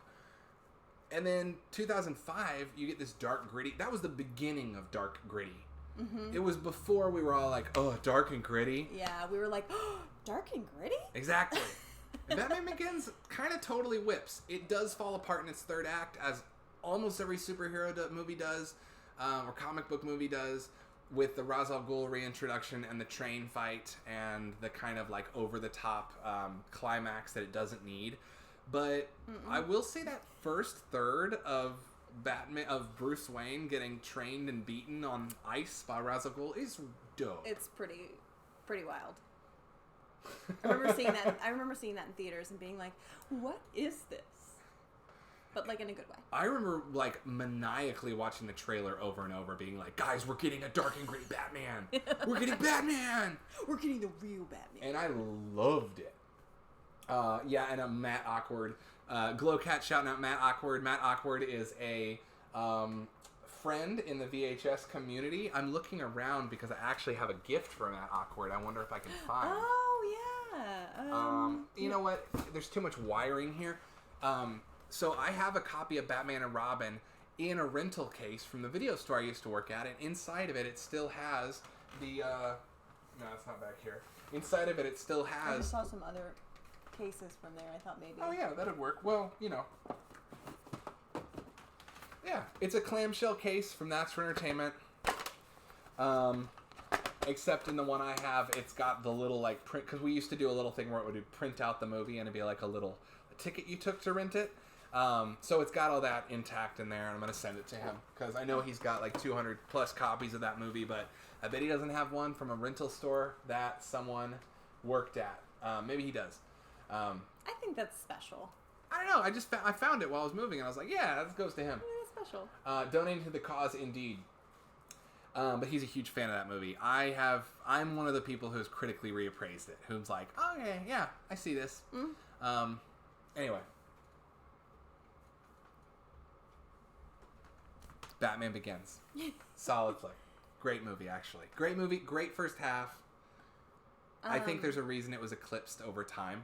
But I think that if you watch in context, that's what we encourage people to do. Yeah. If you watch it in context, I think it still has the ability to knock your socks off. If you watch with the context of someone who's had a subsequent 15 years of comic book movies saturating every element of the blockbuster market, you might be like, it's going to look old. Yeah. But it is old. Yeah. It's great. I just want to say, I glanced down at the chat. Holdenwook Is this correct? You just watched Bill and Ted for the first time? What? How is that possible? What? What did you think? Did you love it so much? Maybe you hated it. I actually don't know. watched Bogus Journey in a hotel room on the way here. Oh, that is too cute. Came on the TV. I remember that. I remember that. Adam was giving me like play-by-plays of movies he was watching in the hotel rooms, and I was like, cool. Yeah, I was like on the phone Cool. flipping back and forth between. You're like, so anyways, now they're walking down this corridor, and I'm Shut like, up. I was watching Red Dragon, and then I was also watching. Okay, so my hotel rooms put on Brett Ratner every night. It was Family Man the first night, and then Red Dragon. And then I was comparing that to other things, and I was like, oh, I get why Brett Ratner sucks, but everyone likes him, or why he gets to work. Is because he shoots everything like it's a TV sitcom, gets shot-reverse shot coverage, does nothing interesting, and probably Save that wraps money. right on time. yeah. Cheap. Cheap. My boss has a framed quote from Bill and Ted in her background on Zoom, and I've been staring at it for a year now. Well, hey, I'm very curious what you thought about that movie. Share as much as or as little as you'd like. Are you gonna watch Bogus Journey? And then Face the Music? Face the Music. Let us know. One thing that I put in storage, I think you put in storage. I hope so. Somebody did. I hope. Was some of my cosplay stuff, some of my costumes that I had made. One of them was the Bill S. Preston Esquire costume. I think I've talked about on the stream before, but man, I miss doing that. I miss like searching, like that costume in particular. I found a pair of vintage jeans, and then I took screenshots and I zoomed in on screenshots from the movie and made sure to recreate I was like measuring down like the height of what's the actor's name? Alex Winter. Like, where would that fit on my thigh? You're an incredible like seamstress and cosplay creator. Not a seamstress, but not a seamstress, but like I get creative. I took like an assembler. I took like a Designer. University of Arizona sweatshirt, turned it inside out because it was the perfect color of like creamy sweatshirt with a little fleck of gray, and then like drew that whatever. Anyways, pants probably don't fit me anymore, but it is in storage. If you find a photo of it, we'll have to share it on our gram. I have a photo of Let's it. share it. We can always say, hey, we were talking about this, we'll put it in our stories. Or the feed. Maybe the feed. Holdenwood has not watched the sequels yet. It's so weird to hear it. You know, I gotta say, it's weird to hear it referred to as the sequels, given that for so long there was just the two movies. Mm-hmm. And I'm like, oh, it's so weird that you just, no shade at all. It's one of the rules that there's no shade. Mm-hmm. But that you just watched the first one and now you have like two to watch. What a fun position to be in. Enjoy. Yeah. Bill and Ted are truly our saviors, man. Like, they're here to save us. So you gotta listen to them, be excellent to each other, and party on, dudes. Yeah. That's been, you know how back in the day when you first made a Facebook account and it asked for your favorite quote? That's been my favorite quote on Facebook since 2006 when I started my account. Be excellent to each other and party on, dudes. That's right. Because Yeah. it's the best life advice ever. Awesome. Wow. God, I love those movies. You've got quite a bit to... I don't know how you want to split this up. It's already 6:30. I feel Holy like crap, whatever. I feel like we have been away for so long. It's so nice to feel like we're like settling back in. I feel like when we first got on the stream, we were like, "Oh my god, oh my god, you guys, What is happening?" But I feel like, yeah, it's really nice to feel like we're settling back in and seeing y'all out there in the chat. I don't know how much you want to go through your new arrivals. Typically we do, what did you watch?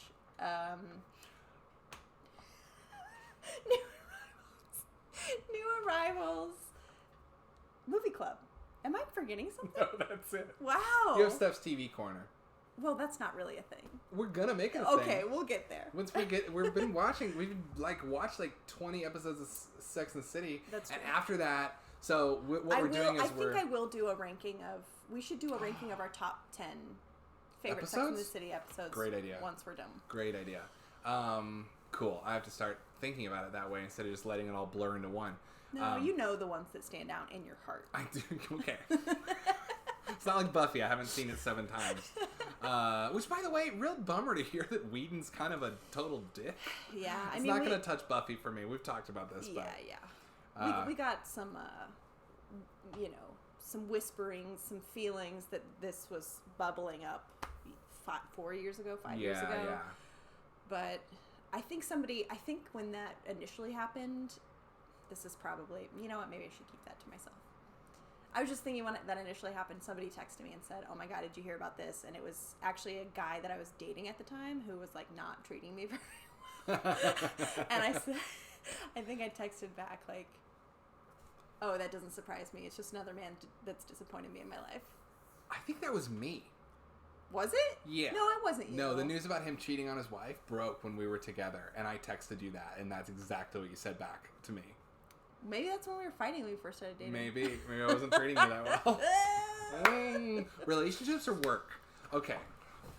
Put in the work, capital W, Okay, y'all. I keep leaning over here like I'm going to grab the next movie, but I don't want to step over all these cords. So I'll just tell you, before we hop into new arrivals, got a few more that I want to talk about that I watched. The next one is called Caged. It's from 1950. It is a women in prison movie, often talked about as the first women in prison movie.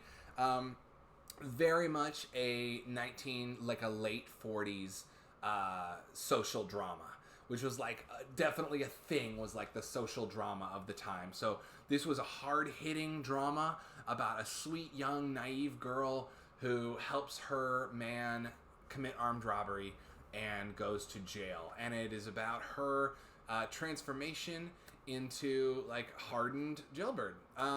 Really interesting, like some incredible performances. Really interesting look at the prison system from a female perspective, because there were a lot of men in prison movies throughout that era, and chain gang movies throughout this era.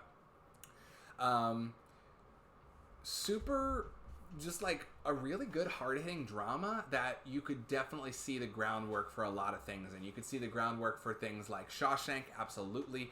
Shawshank Redemption directly lifted a few passages from it. You could see Birdman of Alcatraz in there. You could see really any prison, Green Mile, really any prison drama that you can think of, I think has some major influence from this. Yes, Stephanie. Thank you. Okay, we've got to start a list of movies that are like, you haven't seen that? I've never seen Shawshank Redemption. Oh, it's okay. I mean, it's the best movie ever made, according to IMDb. It's a solid movie. I think we should watch. That's a movie I would say is solid. I don't know. I've been under the impression this whole time that I've been missing like one of the greatest movies of all time. I mean, it's good. It's also like, I think that it's also a sprawling, masculine, but sensitive drama with narration and very satisfying script beats that encapsulates a lot of what was seen as a satisfying, effective drama in the late 90s. Does that make sense? Yeah. Like very formulaic. It's not, well, it's kind of formulaic, but it's that's why it wins, is because it's not formulaic, but it is. It knows when to pick its moments, and it's a big movie. It's an epic in the sense that there are multiple little stories. So it invites you to come in and say, this was going over here. You're part of this world. This story's going on over here. Here's our main story. And it echoes back to a lot of like the male-driven 70s epics like Godfather that felt like, oh, I'm in a world while I watch this. I think it's a very satisfying movie to watch. I think of it as a very like Sunday afternoon with dad, it's what's on TV kind of movie. I've never considered it. And you just kind of sit down on the couch and then you're vibe like, out. oh, I watched that whole movie. And it's great. And it'll move you. It'll make you cry. It'll have scary moments. I think a lot of our generation saw it at a pivotal age, and it became ingrained as an example of a great drama. But I feel like it's a great Hollywood 90s drama. That's probably why I missed it. I mean, I think it's a great movie. I've never considered it to be one of the greatest movies I've ever seen. But I do think it's super solid. Let me know in the chat if you have any, Looks like the Shank is solid. Shank totally shanks. Oz has better prison storytelling. Huh. Oz is a show I've never watched, but have always had like in the back of my mind, like someday. Yeah, I feel like Oz would be interesting on our HBO kick. Because we were kind of trading and saying, I'll finish Sex in the City if you come back and finish 6 Feet Under. Yeah. I almost said 6 Feet Under. 6 Feet Under, Six in the City. 6 in the City, 6 Feet Under. There's 4 female friends. Where are the other 2 friends? We don't know. Let's find out on 6 in the City. 6 and the City. Okay, moving on. Anyway, I really recommend Caged.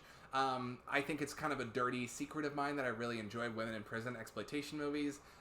You have a lot of them. I kind of have a little collection of collection. I have a good collection of women in prison movies. It's pretty big. There are some really, really good ones, like Big Birdcage, Big Dollhouse, those Jack Hill movies with Pam Grier before he really got his start and made things like Switchblade Sisters and Coffee.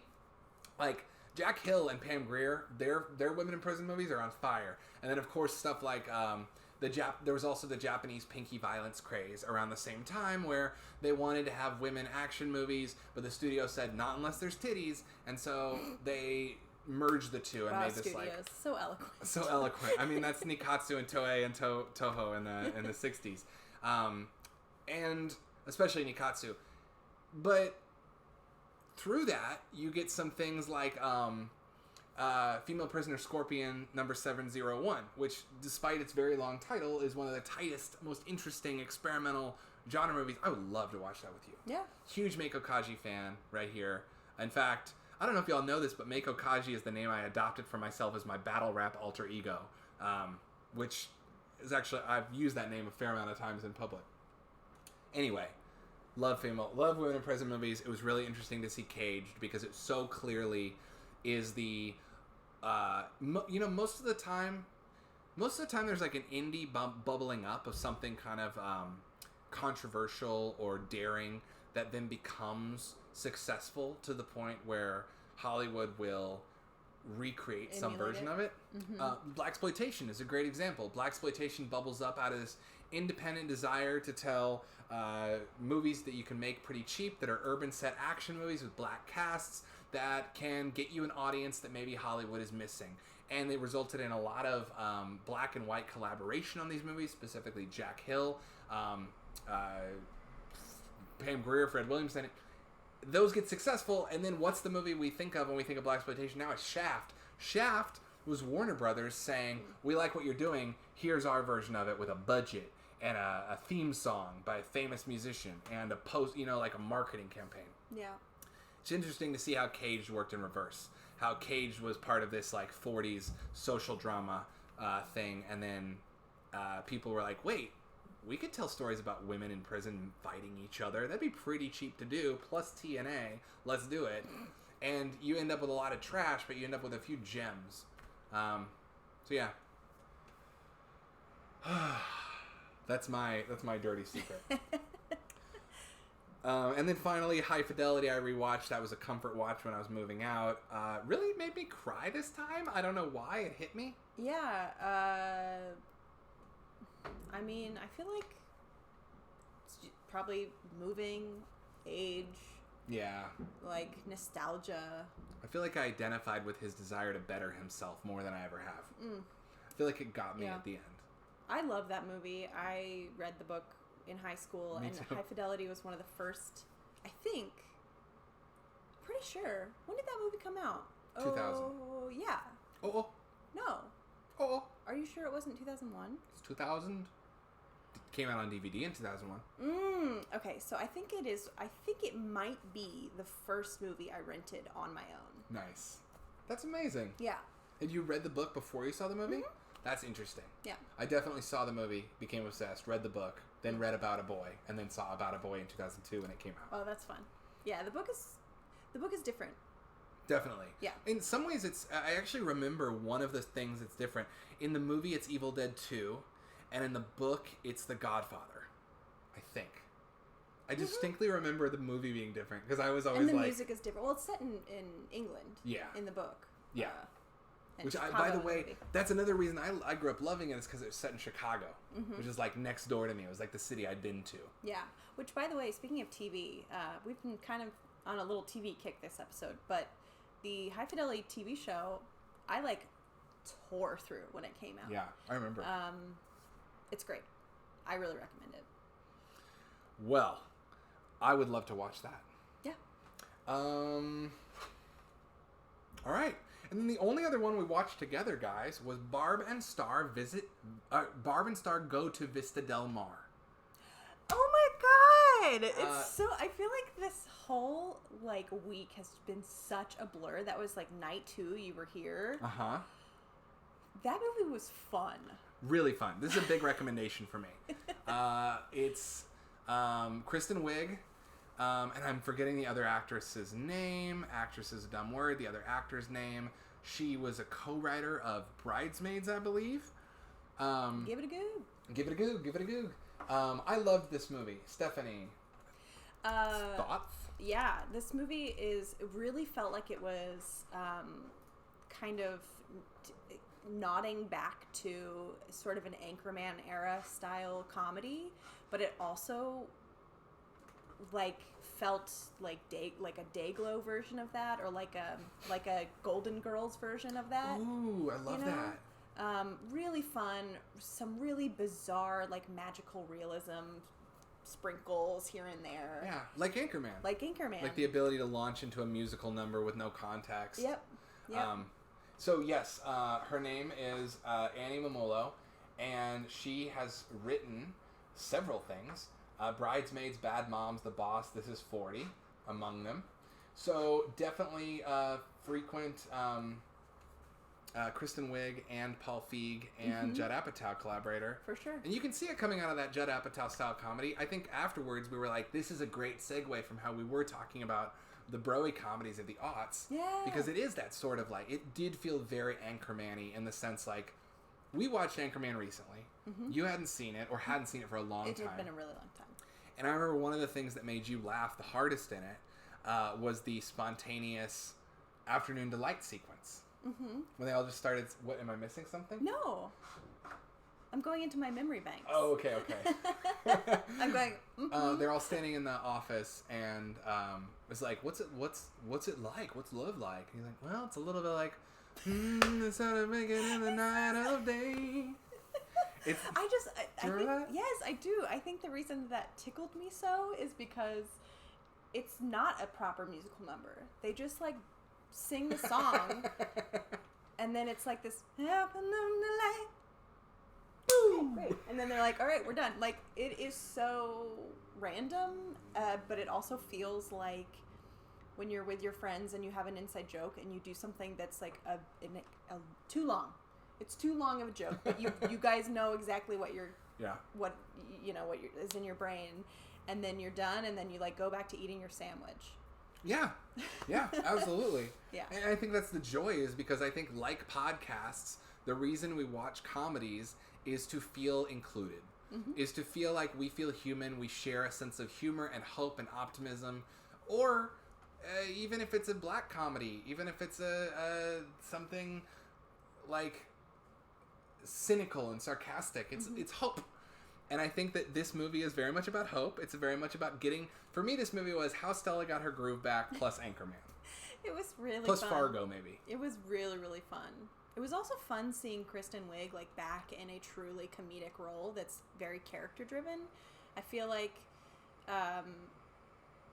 aside from obviously like Bridesmaids, that she kind of became an indie darling, and then she got scooped up to be like in bigger films in smaller parts.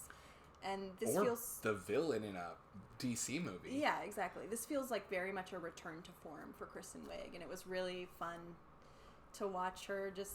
Everyone in this movie is hilarious, not just her, but it was really delightful. Like, what a yummy slice of pie.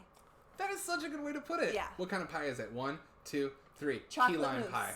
Oh, key lime. You're right. Oh, am I right? You're right. With whipped cream on top. Yes. Yeah. Chocolate mousse is delicious, but it's a not that little heavy. too heavy. Yeah. I agree. It's definitely a big, perfect slice of key lime pie with a dollop of whipped cream on top. And a like slice of strawberry. Oh, in slice that of strawberry cream. and like a Perrier on the side. That sounds good.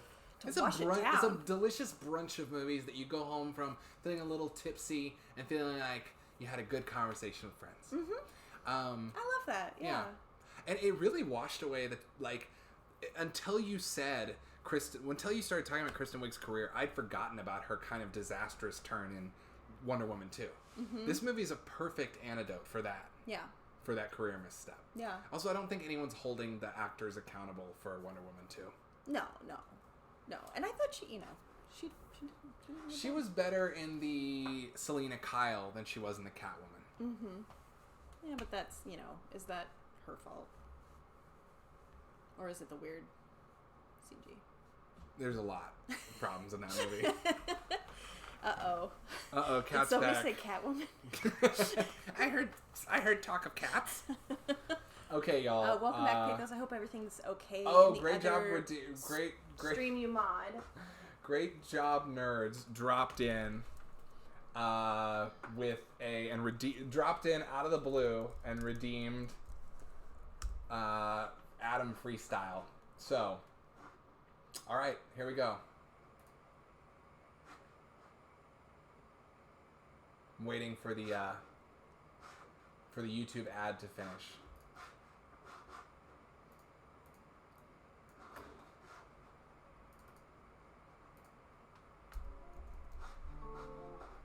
Oh, this is vibey. What up from the West Coast? Great job, nerds. All right. I'll try and do a little. No one's ever redeemed a freestyle on here before. It just means that I flow into it a bit. Try to let myself just loosen it. We're talking about some movies again. Barb and Star Visit Del Mar was fucking cool as shit. Like a slice of cool key lime pie with a strawberry in it. You know that I'm on this shit. You know that I'm raw every minute. But I'm here now. Hello from the East Coast. Hello from the West Coast. You know we rocking that best flow. Like, the shank is solid. Shank totally shanks. Like, what you gonna do? Like, get that bank to the bank. I deposit some earnings and then I take it back. Then I walk myself down to the naked racetrack. That's why I'm racing again with Peter Ware. This picnic and chocolate syphilis. I don't know what I'm saying. I'm just trying to do a flipping shit. Let me see. Decided I should watch after Bill and Ted. I feel like that's a good thought. Now you need to go get Bogus Journey too, so you can see the two guys go to hell and get to play some Journey too.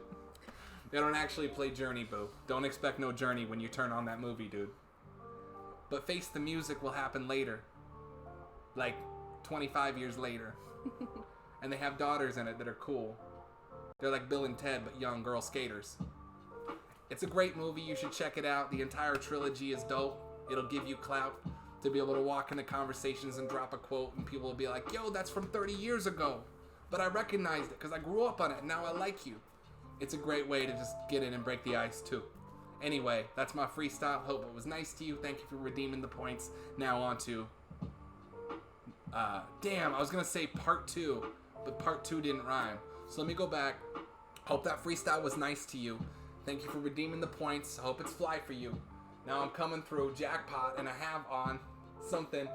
Yeah, thanks for popping up in that chat box for that jackpot when I'm back on it and I'm slapping thoughts together like I was a fucking jackrabbit with Jessica Rabbit again trending on Twitter because her boobs weren't big enough for people who wanted Lola's to be bigger.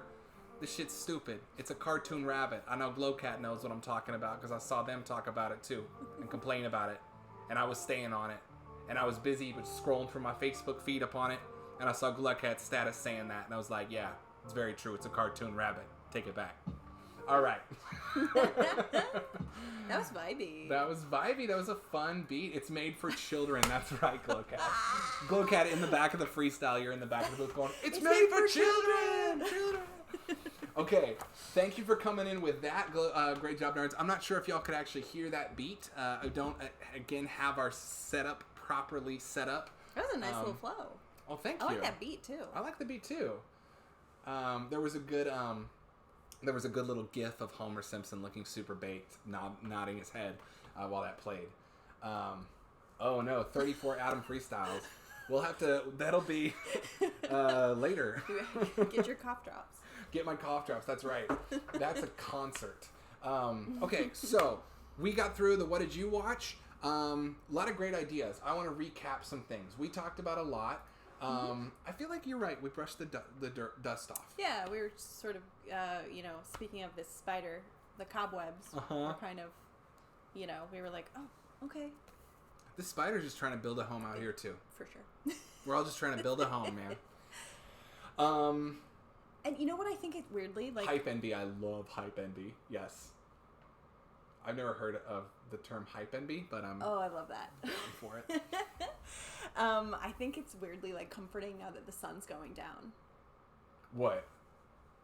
It feels more like the stream. Oh, it does feel more like the stream. Yeah, it was weird. Like, but we're getting there. We're getting there. No, we're getting there. I just think at first we were like, boxes are everywhere. Oh gosh, we don't have our setup. Oh gosh, the dog's going crazy. And then we were like, Hollywood. And I felt very in my sunshine. head about not, like, I was trying to set all this up before the stream.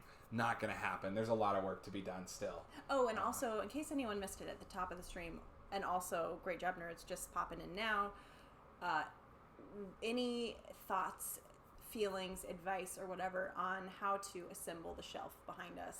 It's still very much a work in progress. We're just getting stuff up and on there right now. Just trying to get it out of the boxes. Got this 2-tiered system that I'm going to rock. However, if I want to do this 2-tiered system, I need 9 VHS tapes that I don't care about for each one of these. I know that I could probably go out to a thrift. I wish that I could go somewhere and get like a box, like a $20 box of random tapes. Because generally that's what I've done when I need stacker tapes. I feel like you could also maybe find risers somewhere. I might just do risers instead of tapes. Yeah. Because, we went to a thrift shop the other day and they had all these super common 90s tapes that are worth like $0.25 each. And they were priced at like $5 each because they're vintage. And I was like, nah. Oh, my cousin Vinny. My cousin I was Vinny. like, oh, I need that for my comedy section. Then we were like, putting it back. It looks like Glowcat's taking us into the segue for the second part of the show. So we dusted off. We did now let's do new arrivals. And boy, do I have a month's worth of new arrivals. I almost considered shelving some of these so that we'd have more next week, because I'm probably not going to be, now that we're in a new city and trying to save money, I'm not going to be buying as many movies. I still have a few things coming in the mail. No, I'm not going to be buying this many. There's a few things coming in the mail. Maybe I'll let some Stimmy get me something. But for the most part, we're going to have a pretty big thing. And I appreciate... oh, hell yeah, Glowcat. Thank you. Sweet. That's so sweet of you. Let's talk about that. I don't want you to part with anything you don't want to part with, but any help is appreciated. Thank you. And Glowcat found a couple great things today. Toxie Part 3 on VHS. Hunting for that one forever. That's amazing. Truly amazing. And Nightmare on Elm Street 5 unrated on Laserdisc. Oh, yes. wow. The only movie that I have a duplicate of on tape over here in the horror section is Nightmare on Elm Street 5, precisely because I wanted the unrated and the R-rated copies on the shelf. I remember you saying, hey, should I get this one too? And I was like, you're going to do whatever you want to do. Well, with that in mind, because actually we have more in common than you even think, let's...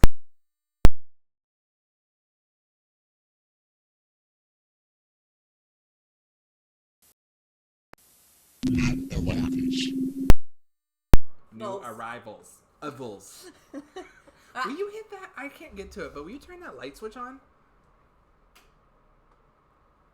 Oh, that's so bright. Whoa. Oh my god. White balance adjust. Hello. Oh, no. There's only one setting. No, let me close the window now. Ooh, Right. Well, like we were saying at the top of the night, we are going to we're going to get our soft boxes and be able to adjust this. For now, I wonder if I can. I look like I'm sitting on a beach. It looks. This is a tungsten bulb in here. Let me see if I can add a filter, real quick. All right. Well. Here we go. Oh my god, no. Look at this. Okay, now I'm just being stupid. That's like a 90s Halloween special effect. Some guy in the light box is going... Right? What is up? How is this? This light is not as bright for us, you guys. It's weird. We do need dimmable Wi-Fi bulbs. I don't want to make a smart home. I don't want a smart home. I want an old-fashioned dumb home. You also didn't want I also didn't want a 4K TV, and it looks beautiful. Okay. All right. Well, cool. New arrivals. This is fine. All right. Well, first up on the new arrivals is something that I've been looking for forever that I finally got. Glowcat. Toxic Avenger 1 on VHS. Cute. So you and I both got Toxied this week. This is the Lightning video release, the original release, before Troma put it out. Copyright 86 Lightning video. Very excited to have another Lightning video in the collection. For those who don't know, Lightning video stuff, is harder to find. At least the big ones like Street Trash, Toxic Avenger, Terror Vision, they go for pretty pennies. This one I was lucky enough to find at a pretty decent price at auction. Is the label still on it? Let's see. Oh, okay. Is the label still on it? Let's see. The label is still on the tape. That's right. Lightning Video, Toxic Avenger. And we've got a little sticker on the side, too, that says, warning, if seal is damaged or removed, return privileges are void and full purchase price will be charged. That is from a video store that had this and rented it out. But yes, label on it. Vestron syndrome, yeah. Glowcat is referring to how on a lot of Vestron tapes, such as this other new arrival, Ghoulies. Now, I did have a copy of Ghoulies I got as a present a while ago. Which just woke up the ghoulie inside you. Woke up the ghoulie inside of me to get the whole series. So this is Ghoulies 1 on tape, and you can exactly see what Glowcat is referring to with Vestron syndrome here as the label stays there with the power of belief. Mm-hmm. What is that type of adhesive that does that? Oh, it's called bad glue. Bad glue. How is that how you pronounce it? Bad glue. Bad glue. Bad glue. Bad glue. It's German. No. Bad glue. Of course. Yes, that was a fun unboxing. I did that unboxing. It was part of the secret Santa in a VHS group on Facebook that I'm very happy to be a part of. And I got a Ghoulies tape, and I had always kind of been wanting to get the Ghoulies series, so I got that Ghoulies tape, and I was like, I'm going to get this with the red spine, and then start getting the other ones too. Okay. Zyron, change my knife. Makes everything a sticker, oh, okay. Writing it down. Writing it down. Wait, what? Makes everything a sticker and re-stickers the unstickered stickers? Wait, makes everything a sticker like in a monkey's paw sort of way? Or just the things I want to be a sticker? Oh boy. It makes everything a sticker. No! Okay, alright. When you collect old junk, sometimes you gotta re-sticker. You do. Okay, I'm gonna plow through this new arrivals section, y'all, because I do want to get to Movie Club. Okay, cool. So, got a couple of these in the mail. These are site exclusives from Shout Factory. Terror Within 1 and 2. They're Alien ripoffs on Blu-ray double feature. And Twice Dead, which is a slasher about an actor's ghost haunting a family on Blu-ray. These were both site exclusives on Shout Factory. They both sold out since, so I was very happy to get them in the mail. Actually, Stephanie went to the post office to get these because I ordered them from Austin when they were announced. I forgot to put our apartment number for our new place, and so they were held at the post office, and then Stephanie had to go in, and I'm very busy to pick them up so they weren't returned to sender. Speaking of things that are no longer available, I did pick up a Rosemary's Baby. This is part of the reason I always push people to get physical media, y'all, is because... He's pushing. Cat. If you see us vibrating, it's because the cat is grooming his teeth up against the tripod. But... Oh my god. Oh. Okay. Buddy? What's this? Bye. Okay, so long story short, last week, out of the blue with no announcement whatsoever, Paramount removed the rights, or basically Criterion lost the rights to Paramount movies because of Paramount's new streaming service, Paramount Plus. So, all the Criterion releases to Paramount movies went out of print, and the awful scalpers of the internet went and bought up the entire inventories of Amazon and Barnes & Noble, and so they were like $100 each on eBay.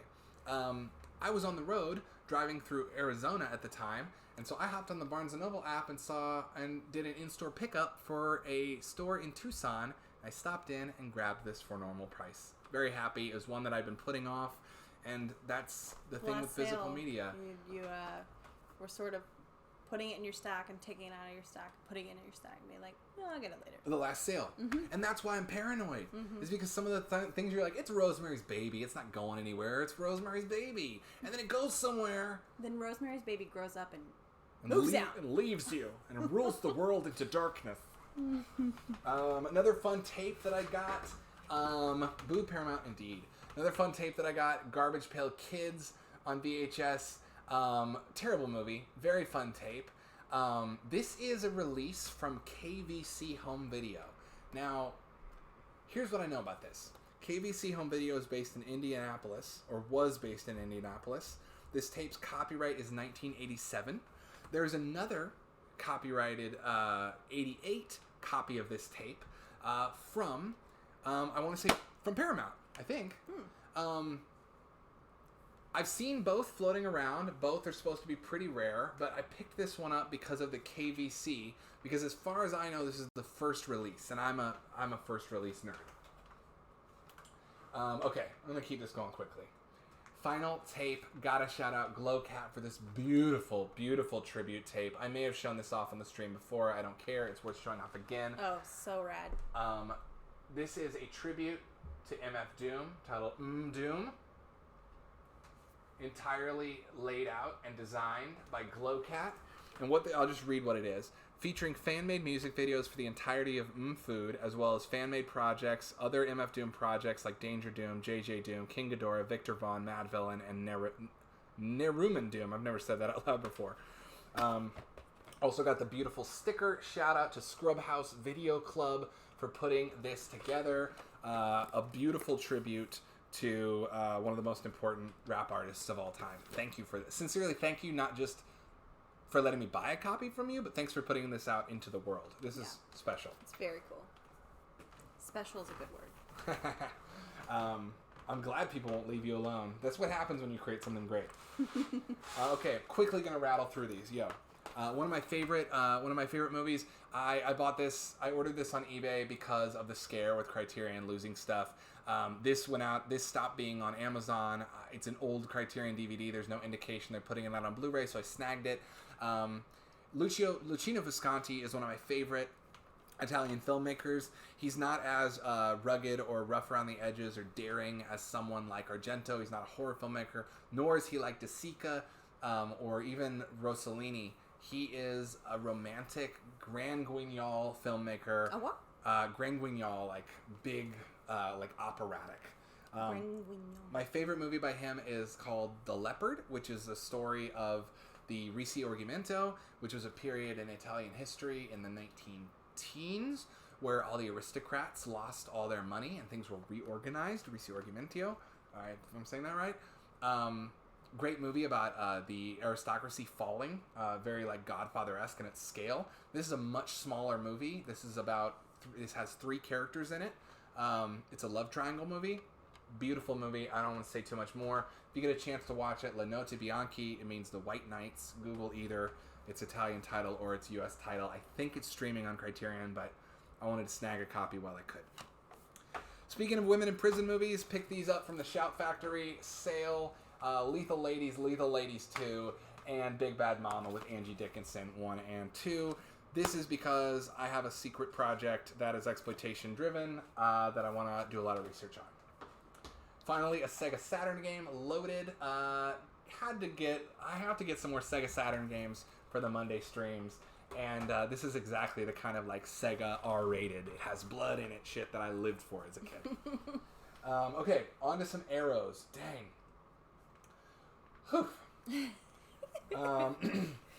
Here's an arrow that I ordered. I'm sweating profusely. Here's an arrow that I ordered from the UK site. It's got the UK rating on there. Just a box set that's no longer available in the States. Vincent Price and 6 Gothic Tales. These are just 6 Edgar Allan Poe feature-length adaptations starring Vincent Price. Not all hits, but I know for a fact that Fall of the House of Usher is a hit. I'm really excited to watch through these. Probably a little closer to Halloween for some classic Gothic, slow-paced horror storytelling. I'm excited to watch through those because I think Adam knows this, but I don't know if I've said this on the stream. One thing that I carried around with me everywhere when I was in like 4th or 5th grade was a leather-bound Tales of Mystery and Imagination, Edgar Allan Poe, with like the gold leafing on the edge and the ribbon. Like, I thought, I'm an intellectual. You and were. I need to make sure people know it just by looking at me walk down the halls. And so I had this giant, fucking huge Edgar Allan Poe book that I would just, I mean, for, you know, especially how small I was at the time. Well, not small, but smaller. I get that inclination to carry something. Just especially to be when like, you see kids in movies like carrying their books, like yeah. old-fashioned movies with their little belt. Well, yeah, I really tried to do that with belts in my Me room, too. and I was like, this doesn't work. I know. I was like, why does it work for the kids in the movies? Anyways, I'm excited because it's weird. It's weirdly like, you know, somebody's getting hyper. It's weirdly like fun to think about. You read the book, then you see the movie, but you don't really think about stuff like that as much when at that time. Yeah. It wasn't as in vogue, and so it's fun for me to think like these stories that I read, which I did actually read the book. I read the book over and over and over again. I get to watch them all. Yeah, that's fun. I didn't realize that was like a part of that for you. I think also you don't like. I was not aware these existed. Like when I was didn't know. in my Poe phase, I wasn't thinking, oh, I wonder if in the 60s and 70s, Vincent Price made a bunch of adaptations of these. Yeah. Also, 60s horror is something I feel like you have to be a little older for. Maybe not, but as a kid, the 60s aesthetic specifically was too muted and vibe, like too prosy. Yeah. Not poppy enough for my young 80s brain. Yeah. Oh, I love that you have a Darkman shrine coming along. I gotta watch Darkman again. Speaking of the D's, and speaking of actually I ordered 3 things from Arrow's website. Since we get this region-free Blu-ray player, it's been a game changer, y'all. I've decided to not get the Criterion Crash, but to get the Arrow Crash because I like their limited edition thick boxes. Of course, it comes with the poster and a book and the movie Crash. We're gonna get Cronenberged. We're going to get croned and watch this. Now, have you seen this movie, Stephanie? No. I have not seen it either, but I'm a huge David Cronenberg movie, and I'm a huge David Cronenberg movie. I'm a huge David Cronenberg fan. I'm a huge Cronenberg movie. That'd be horror. I do not want to be a Cronenberg movie. No. Do not. This movie is about people who get into car crashes for erotic reasons. Yeah. Got this, their brand new Demons set. Demons 1 and 2 from Arrow. Don't love the way it opens, but it's interesting. It opens into 2 halves like this. Inside, we've again got the poster. They got to do it. I mostly keep those posters in there unless I really love them. Got this beautiful hardbound book with the mask, the demon mask from the first one, full of essays. Always a plus from Arrow to get those essays. The actual disc packaging. But this is the little cherry on top for me. If you're a fan of Demons, it comes with a reproduction ticket to the demonic movie from the first one. If you haven't seen these movies, I hugely recommend them, especially if you're a fan of Italian horror. I feel like you and I, Stephanie, are going to have a real fun trip because we've got we're going to go down a giallo path. Mm-hmm. But you loved Stage Fright. Mm-hmm. Michele Soavi. Okay, so, and you loved Blood and Black Lace. Mm-hmm. Blood and Black Lace is Mario Bava, who arguably created the Giallo movie and helped create the Italian horror movie. Mario Bava then was like kind of crossed over with Argento, but Mario Bava's son, Lamberto, made the Demons movies. Right. And Mario Bava's son's contemporary is Michael Soavi, who studied under Argento. So it's kind of this big old family. That's great. It's I'm very excited to go down this rabbit hole and all the little corridors within it. Me too. I was just catching up on the chat. Oh, me too. Yeah. Yeah, it's really, the Demon set is really cool. I cannot wait to rewatch. They're really good movies. Yeah. I mean, they're great. The first one, and I love how they're both chamber pieces. You might not know this, but if you liked Stage Fright, like put everyone in one room and torture them. Yeah. These movies, Demons 1 is about a movie theater. Mm-hmm. Demons 2 is about an apartment complex. Great. Sounds awesome. And then finally, of the new arrivals, this gigantic Arrow Donnie Darko. Now, yes, I know that Arrow is putting out a 4K Donnie Darko, but what did I tell you? I'm not spending $250 on the player yet. And honestly, 4K, I think, for hand-drawn animation and for movies made after the advent of digital projection, I'm totally down for. But Blu-rays still look like a 35mm print to me, and I'm down for it. This is a beautiful box set. Can't really tell, but it's got the shiny embossment on the lettering on the side and the art. It's got these nice three. One of them is the theatrical cut holder, director cut, and then another hardbound book of essays. My favorite thing about all of this is this that it comes with. The letter to Rebecca Sparrow that Donnie writes in the movie. What's inside of this is not actually the letter. What's inside of it is a series of lobby cards. But very, very cool packaging. And that concludes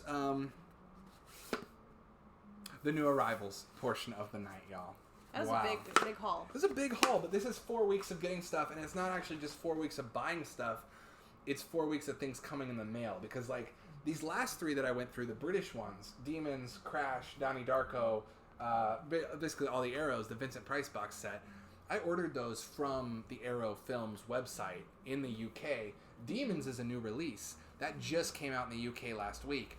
And so these have all been trickling in. So it seems like so much, but... Well, also when you were talking about Demons and sort of Argento and the capsule or the bottle cinema. Can y'all hear that? Let us know if you can hear that. It made me think of our posters that we got for the new space. Yeah. We got a popcorn poster. Should I just go grab those real quick? Maybe. Okay. It made me think of the popcorn poster because it's kind of in the same, realm of everyone's in the theater and being tortured there. Mm-hmm. And then the TerraVision. Oh, yeah. And then Holmes. Mm-hmm. Good. Okay, I'm going to go grab those real quick so we can show off our posters for our new space. Dang, great job, nerds. I want to think through... I want to read through your comment of what you watched. I also love... I need to see Willy's Wonderland. Okay, cool. Thank you, Holden Wook. Yes, can hear that. Oh, yeah. It's a good microphone, ladies and gentlemen. Yes.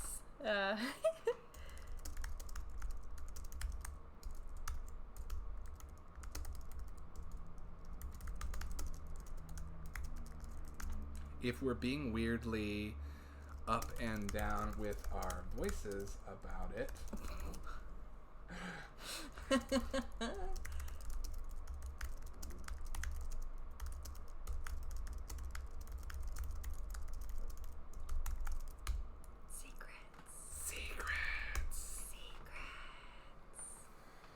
Yeah. Anyway, so I think both of us are like... Well, I think we mentioned at the top of the stream, like, we forgot what our normal... Speaking voices. Is this my normal? Is this my normal? Glowcat is 100% right, by the way. Yeah, it 100% Glowcat. You could not be more on the nose. I think that she said that verbatim. Wow. But I also don't think... I will also say... We thought about doing that, Glowcat. Here, let me move this. All right. I will also say that I do not think that's a response. No. No. All right, let's look at these posters. Are you down to share a lap with me? Okay, here's our first poster that we got. TerraVision. This is an original 1986 TerraVision poster. I actually won this on an eBay auction with the copy of the tape. I think we got a hell of a deal on it. This is 27 by 41. I cropped it a little for this frame to make it a 2740 because if you go up to a weird frame size, you end up paying a lot more. Let's slide this one towards you. And here's our popcorn poster. Now this one's in an old frame. You can see the scratches with the light on here. Trust us, in a shadowy corner, it looks a lot cleaner, but it just needs some Windex. The popcorn poster. Yeah, finding a frame for 41 is impossible. Oh, yeah. But I was able to mat it pretty... I think I matted it pretty cleanly, and I don't feel bad about the fact that I cut into it. I think it works. And then this popcorn poster, and this is This is a video store poster, so you can see it says available on VHS at the bottom. But these are kind of the two tapes that we love the art on the most. Sorry. I thought I underestimated that. Wait. Frightmare poster. Ooh, cool. You know, I would love a Frighteners poster, I gotta say. Oh, yeah. I want to quickly rattle through. Great job, nerds. American Animals. Have not seen it. Fine. Ultimately, a story not worth caring about. Bad white kids did stupid shit and hurt people, so they get a movie made. Welcome. That feels like welcome to the 90s independent cinema boom to me. Edge of Tomorrow, the best video game movie ever. Fat Man, also loved it. Oh, yeah. I don't know if Mel Gibson's cool again. I don't know if we can say that. I think he's probably... I will say I don't think he ever stopped being a fantastic actor. I don't think I ever stopped enjoying really watching him. I think that he's probably still a crazy, kooky, crazy person with terrible views. I don't know. Yeah. I don't know. The Fat Man was really good. That Man was so fun. So fun. We actually bought that on Blu-ray. Yeah, we did. We streamed it, and then we're like, this is going to be a Christmas movie. Yeah, it's going to be in our rotation. It's in the rotation. Blood Vessel, vampire movie, fun. And then a lot of Marvel here after watching WandaVision, which we didn't even talk about the WandaVision. Let's save that for next week. Yeah, Let's dive into the WandaVision finale, because by then we'll also be able to talk about episode 1 of Falcon and Winter Soldier, which premieres this Friday. Fun. Did not see The Beaver, but that was Jodie Foster's directorial debut, I want to say, where she cast him as a mentally ill man working on becoming a better person by talking through a beaver puppet. And that was his re-imaging comeback at the time, but I never saw it. I think I watched that movie. Yeah? Do you dig it? I don't remember. When did that come out? I want to say 2011. Mm-hmm. I think I watched that movie. I would like to watch that as well. I never saw it. Yeah, 2011. Weird. Well, y'all, cool. Genesis does what Nintendo don't. That's very true. All right, y'all. I feel like we covered a lot of ground tonight. We shook off the dust. Uh-huh. We talked about a great deal of movies that we'd watched, even though it didn't feel like we'd watched that much. Apparently, we kind of had. Yeah. Thank you all for your generosity, and then of course, going through Adam's box of toys. Oh, you know what? The other one I got, the new arrival, this, which has just been hiding in plain sight. Finally got the second sight copy of Dawn of the Dead. This fat box set, which comes with the original novelization in paperback, a hardback of essays, a 3-disc set of the soundtrack on CD, and a 3 Blu-ray set of the different cuts of the movie. Now, yes, I know this was a 4K release as well as a Blu-ray release, but guess what? I don't know, 4K player, 4K set sold out, and there were 3 copies of this left on Diabolic when I picked one up. So I'm happy that I scooped it while I did. Mm-hmm. And cannot wait to rewatch the extended version of that, which I've never seen. I've only ever seen the director's cut, but never the extended original cut. Yeah. I am so excited to get the gaming area set up, to get this media wall set up, to get our posters up on the wall. Ugh. I know, it's so close. We're going to come in so fresh. You know what's really funny, Pathos, Pathos about, thank you for letting us, the dust has been shooketh, and Candyman, which is hiding up here somewhere, amazing movie. Glad that you finally got to watch it. And then, Glowcat, the gigantic DVD of Dawn of the Dead, is here. It's in a box. I packed it before moving and thought, cool. I found that at Half Price Books for $40 4 years ago, and I was so excited because it was the only way to get the extended cut. I think at this point I own like 5 or 6 copies of Dawn of the Dead that I bought over the years. Yeah. But yeah, it's funny because then I found this one and I was like, well, and I opened a box and I saw my Dawn of the Dead gigantic DVD and I was like, I guess you gotta go in storage, buddy. I'm sorry. 100% agree with what Glowcat is saying here. One of the greatest modern horror films. Yes, what a masterpiece. Honestly, I can't wait until we start. You know what? I keep thinking that we're putting off horror till October, but we don't have to. We don't have to. I think we can sprinkle it in. You're so cute. It's really like the way you... I think we could sprinkle it in.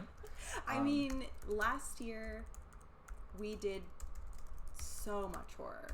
I mean, we started in like August and ended in like December. Yeah, we did. It was a long horror. And it was only because I said, I can't take it anymore. Yeah. I was like, I love this, but I need a break. You needed a break. I was like, we have to get into holiday movies. Yeah. And we did Noravember, and we did Marvel. We finished our Marvel run. Okay. Yeah. So y'all, here just to catch up. Okay. Movie club. Oh, wait.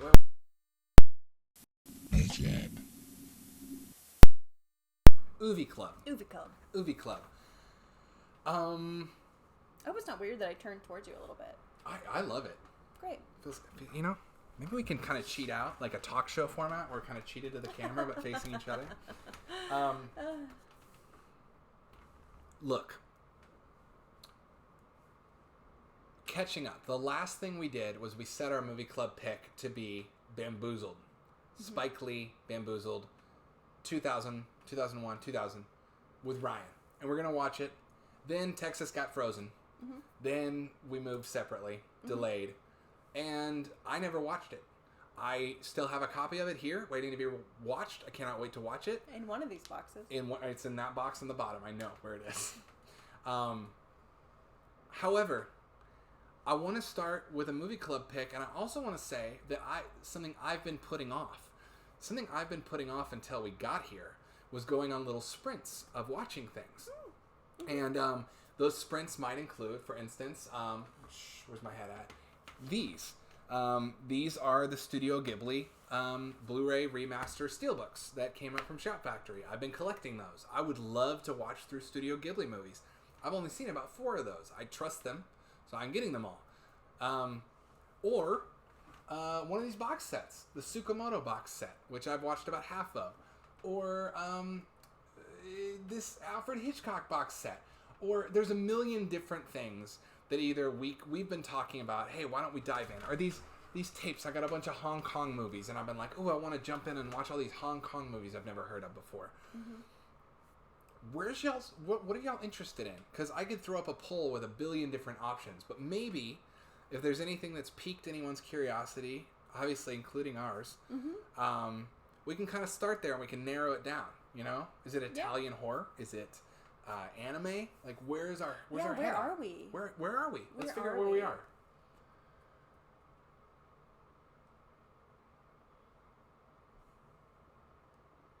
Ooh. Can't wait to watch Candyman. I love that Psycho Goreman is your #1 movie so far. Great job, nerds. I feel the same way, and I appreciate the reference. Okay, so movie club pick. Glowcat would be down for Japanese. Pathos is saying, let's still do the Daft Punk movie. Interstellar 5555. I'm fine with that. You brought it up at the top of the stream for those of you who weren't there. I mean, I'm down for whatever. How isn't the Interstellar 5555 like an hour long? Yeah, is it short, right? Is it 55 minutes and 55 seconds long?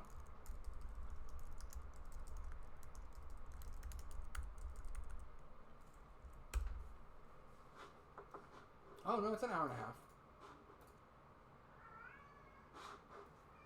Whoa. This looks beautiful. Whoa. Yeah, I'm still down for that. But I'm also, open. Well, this is a Japanese director. Hey now. Why don't we do this? This looks incredible. Hey, good morning. Good morning to you. Thanks for joining us, Flowhosen. We've been having a good stream. We're just trying to figure out what our movie club pick is going to be. A movie that we're all going to try and watch together and talk about a week from today. Mm-hmm. So I'm down with Interstellar 5555, which I think could lead us into some anime and some Japanese stuff. Mm-hmm. Now, Stephanie, where do you feel at with Japanese cinema? Like, is it a total mystery to you? Is it something you want to learn about? Because I'm thinking like, there's a bunch of different pockets I want to jump into. I would love to watch through the Miko Kaji collection. I would love to watch through some Kurosawa. Yeah. And like go back to like formalist classic. That sounds great, honestly. What do you think you'd have it in you to try watching The Seven Samurai this week? Yeah. It's 4 hours. I think I'll make you a deal on the record. Shogo Ishii, I'm writing it down. Thank you, because I will say personally, I feel as though I'm very like omnivorous and eclectic, and there are tiny little pockets of things I would consider myself to be an expert on. Mm-hmm. Like I don't know, what's a subgenre I'm an expert on? I don't know. I feel like you know a lot about a lot. 30s musicals, let's say. Really? Yeah, maybe. Anyway, let's say there's pockets in which maybe not 30s music. I don't know. Anyway, what I'm saying is I always feel like there's little blind spots, and I love having my fingers in as many pots as possible. So if there's a Japanese director I'm unaware of, I want to watch it. Let's see here. Oh my god, he made Space Battleship Yamato. Okay, well, cool. Let's definitely... I'm cool with that being our movie club pick. Yeah, I am too. Yeah? Totally. Okay. And then, sorry, Japanese. Oh, I was going to say, my deal with you is that when the house is set up, that can be our movie pick. Oh, I love that. Or that can be like something we watch for what we watch this week. Okay. I love it. Yeah. Okay. I don't know if I have it in me for a 4-hour movie with boxes everywhere. Is that just me? No, we have a few. I think this will be done within 2 days. I think so. Yeah. I think by the next time you see us, we'll have a little bit of a slicker setup. And not the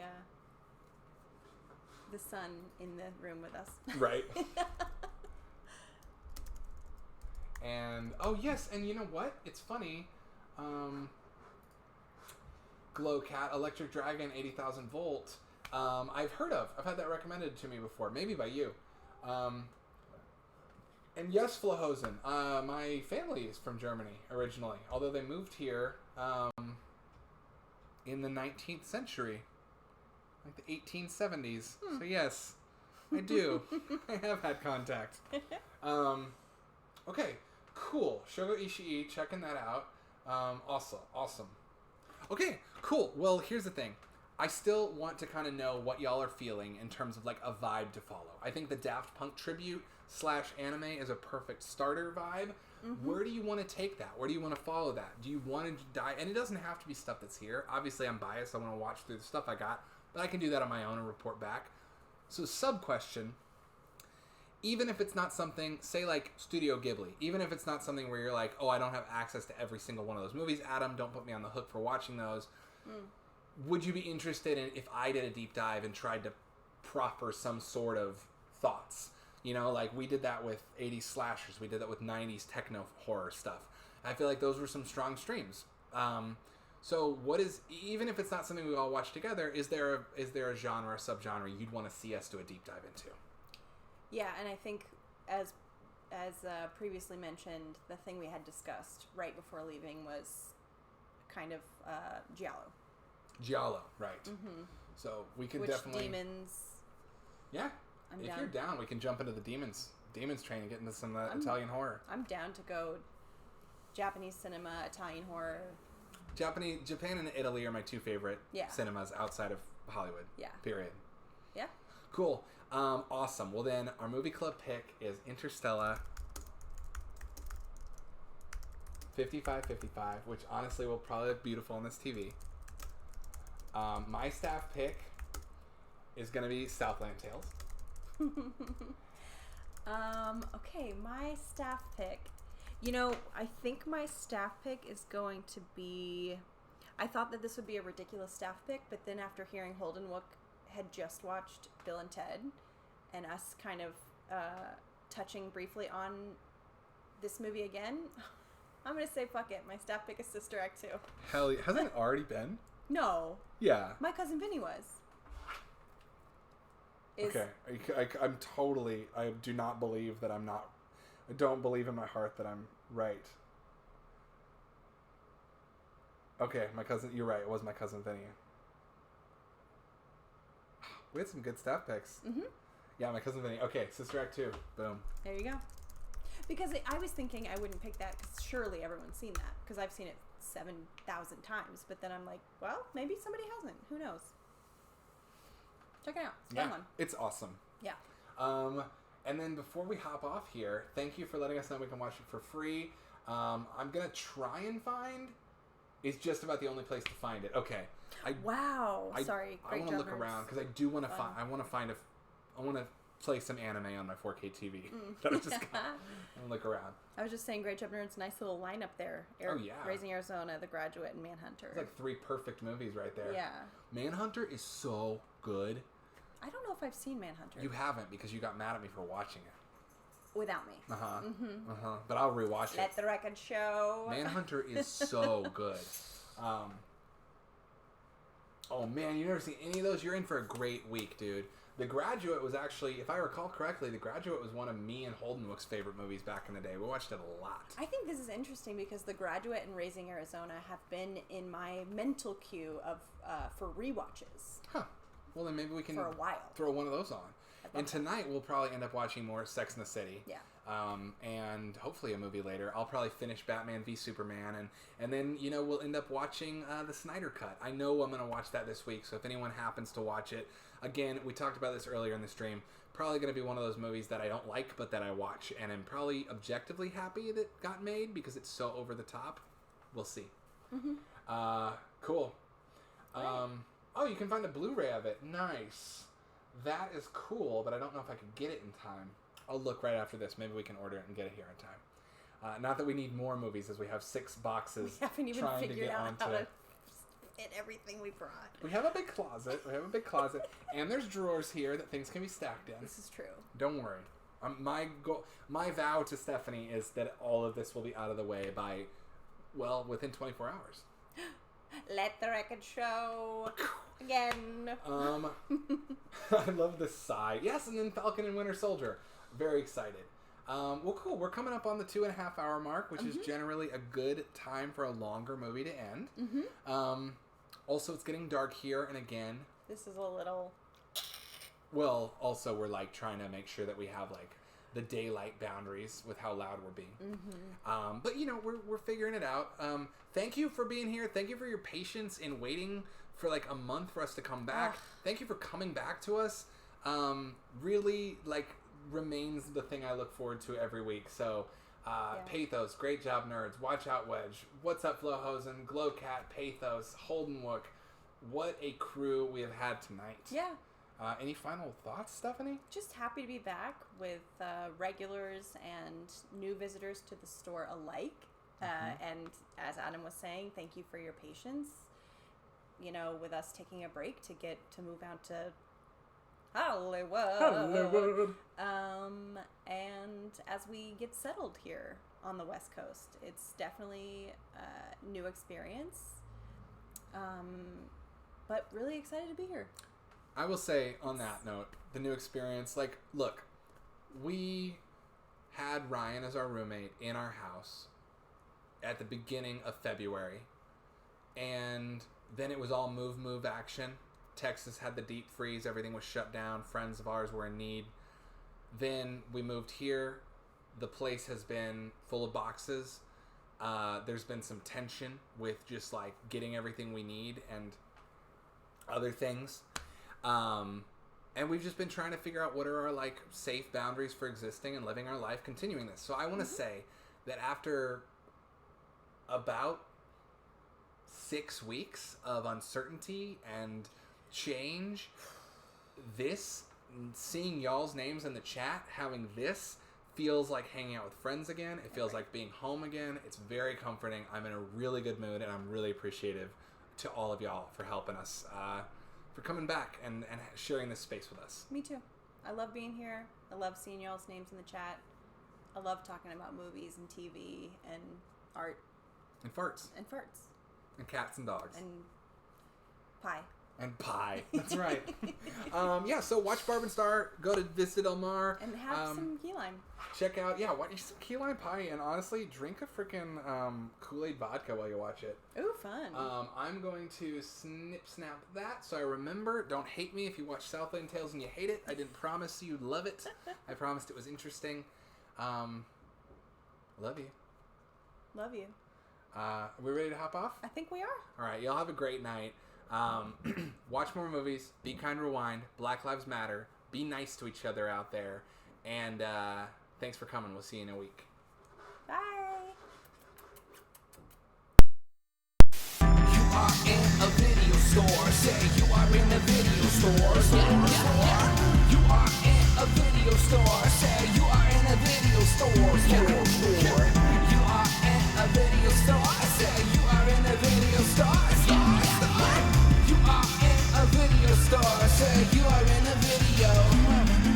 From Rubik's to Mamoulian, Kubrick to Leone, Kobushi and Suzuki. These movies take you to New Orleans. We recommend it. Never pretentious. It's never ending. Just where our head is. It's one Kauai, Slaughterhouse 5. Those Hollywood nights or Hong Kong on fire. I could watch it all night. But stop and rewind. Watch it again. You strapped in, ain't no stopping the ride. That's Ginger Rogers the time. Swing down to Broadway and lights. Ishii, Miike, Tarkovsky, Almodovar, Von Sternberg, Dietrich, Garbo, Garfield, Heathcliff, with Transformers over on the 80s TV show. You need a hand, we can reach it. Move in silence like Bernal Melly is Mishu. Spending afternoons with Maya, then watch Freddy Got Fingered. It's all love for that silver screen. Baby, what that TV do? And we here every week too, so don't you touch that dial, bruh. We ain't skipping the previews. You are in a video store. Say you are in a video store. You are in a video store. Say you are in a video store.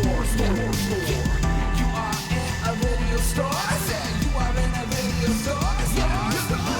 You are in a video store. Say you are in a video. You are in a video store. Say you are in a video store. You are in a video store. Say you are in a video store. You are in a video store. Say you are in a video store. You are in a video store. Say you are in a video. You are in a video. You are in a rental shop. Welcome to the rental shop. Welcome to the rental shop. Welcome to the rental shop. Welcome to the rental shop. Welcome to the rental shop.